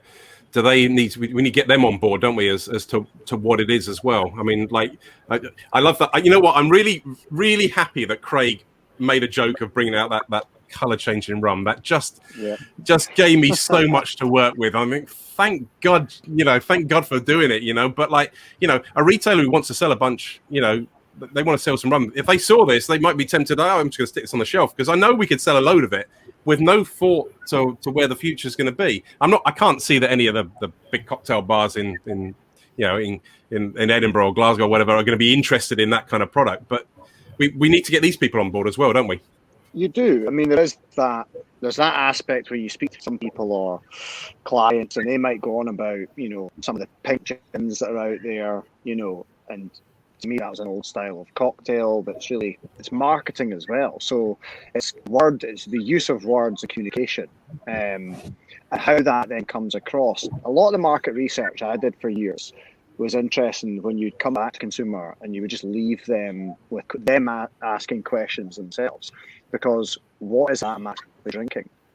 If that has got additives in it, there's synthetics, some countries can have, percentages of God knows what added to their product. And I think we really need to open up. And it is about that education, but without being too snooty about it, because people sometimes go, it's a boring aspect there. It's got to be fun, but there's got to be a serious side as well. And I think from this conversation, you can see that there's quite a lot to actually be involved in. You know, there's the dynamics of it, the legislation, there's categorization, the analysis, what is the breakdown of the sectors. It's not an easy task by any means, and a lot of the other countries have taken a long time to do it. Amazingly, you will find retailers that are big retailers as well that really do care about what products are on their shelves. And then you're always going to get the other kind of retailer that's just like, right, there's money. I just see money, that's great. I don't think we're ever going to be able to change that. Someone said to me, that ship has already sailed. It's what you want to achieve and how you want to balance that, and what then can be created. And that's the beauty here. I think Scottish rum's in its infancy. And there's a really sort of interesting playing field and conversation going on with some great producers, and how that then moves itself forward. And that can only benefit everyone. It can only benefit Scotland. It can only benefit the consumer. And you're seeing that widespread through other spirits now. Gin, to me, I'm just so confused about gin these days. Still some great brands out there, but I think there's got to be more communication on that level. But then some people, everyone's going to have guilty pleasures. Everyone's going to enjoy what they want to drink at the end of the day. It's really for the purpose of all. And what is, is there a passion project in there? Emotional, it's for long term. And I think you'll get the right people that want to be on board with it at the end of the day. I know I certainly do. And that's never going to take away from the fact, and I think you'll agree with this, Peter, overall, there's still the kind of global rum kind of categorization coming through as well, and Scotland wants to safeguard what it should be in the world of rum, or what should Scottish rum be. I really like the players in the Scottish rum world, and I want success for them, but I want to see that, selfishly, I want to see it mirrored across the UK. And I know if I don't mind, there's been a little bit of pushback because you've got to feature on think about your own market, but equally it'd be nice to then kind of take it further. A question that's kind of come in about an international classification. Is this worth seeking? And I kind of the bit of me kind of immediately goes like, well, I've got no chance, if we can't get a room full of people in a small area to agree, we've got zero chance of the rest of it, on a practical point of view. But, but having the conversation works. I take an observation I have from the blogger point of view is that when someone like Richard Seal started talking about sugar in rum, of which I was blogging at the time, honestly, I didn't think at the time it was one person could have the ability to shape the rum world the way he has. However, persistence has proved me very, very wrong in many respects, and so the voice has become so much bigger than where it started. However, we also realize that many brands that lead with a sweet rum do very, very well around the world, and so there's lots of work to do, but so there's no reason to not have this conversation. So I'm really excited, and we've got to keep at it. I feel like, I'm not saying we're not going to solve this in 2 years. This is a slow burner that's going to be going for time and times, but if we don't have the conversation, of course it will never happen, will it? So a plea to you guys, keep at it. There might be disagreements and there might be hardships, but please just keep at it for the good of all rum, because if you can manage it, then we can take it and scale it and run it up a little bit further as well. The chance of getting a bunch of Scottish people together in a room and agreeing, I don't know, is that a thing? I don't know. We're very close to the end of today. We are very close. We could keep this conversation going. We'll have to drop it at some point. But anything that I've missed, that we've missed, is there something that needs to be shared? We've got a couple of minutes left. I'd like to share something actually, which is actually a bit of promotion. Not necessarily self-promotion. I'll drink some Ninefold while I'm at it. Yeah, go on. Pete, you'd asked Jamie about his views from the sort of bar side of things. We actually are collaborating with Merchant House in London at the moment. So there's a £10 cocktails started with Lewis at Merchant House last night, so 16th of July, and that should run all the way through to the end of August. So that's £10 cocktails with Ninefold, Jagow, Sugar House, and Matugga. And when you buy a cocktail, you get a little 20ml shot on the side of the rum that's gone in the cocktail, and you get a bit of education about each of our brands and about Scottish rum in general. So We've got Lewis on side with what our mission is. He's, as you probably know, he's super enthusiastic about stuff, and he's being an ambassador for us, and we are supporting him in his endeavors to get his business back up and running after 18 months of hell, I guess. Yeah, he's not exactly in a good place himself right now in terms of the business, but no, that's that's superb, because that's a quality rum bar, and reaching a demographic with a message that you wouldn't get through maybe from this. The people that necessarily drink there in the city are not the people that are watching the Scottish Rum Festival live on a Saturday night. Yeah, that's right. But it's about getting more, I think, more people like Lewis and Merchant House on board and buying into what we're trying to do, and to there's a relationship there for them to showcase our products, and not just us. I mean, there's a core of us that have been working on this, but also we've got guys like Alex at North Point now, and things joining that ethos to really promote them and to help the on-trade kind of recover from, the C word, right? So yeah, I think that's a direction that we should definitely be exploring. You know what? That was the perfect thing to finish on. Thank you very much for sharing that one. And thank you very much to all you guys for giving up your Saturday evening to come and chat rum with us.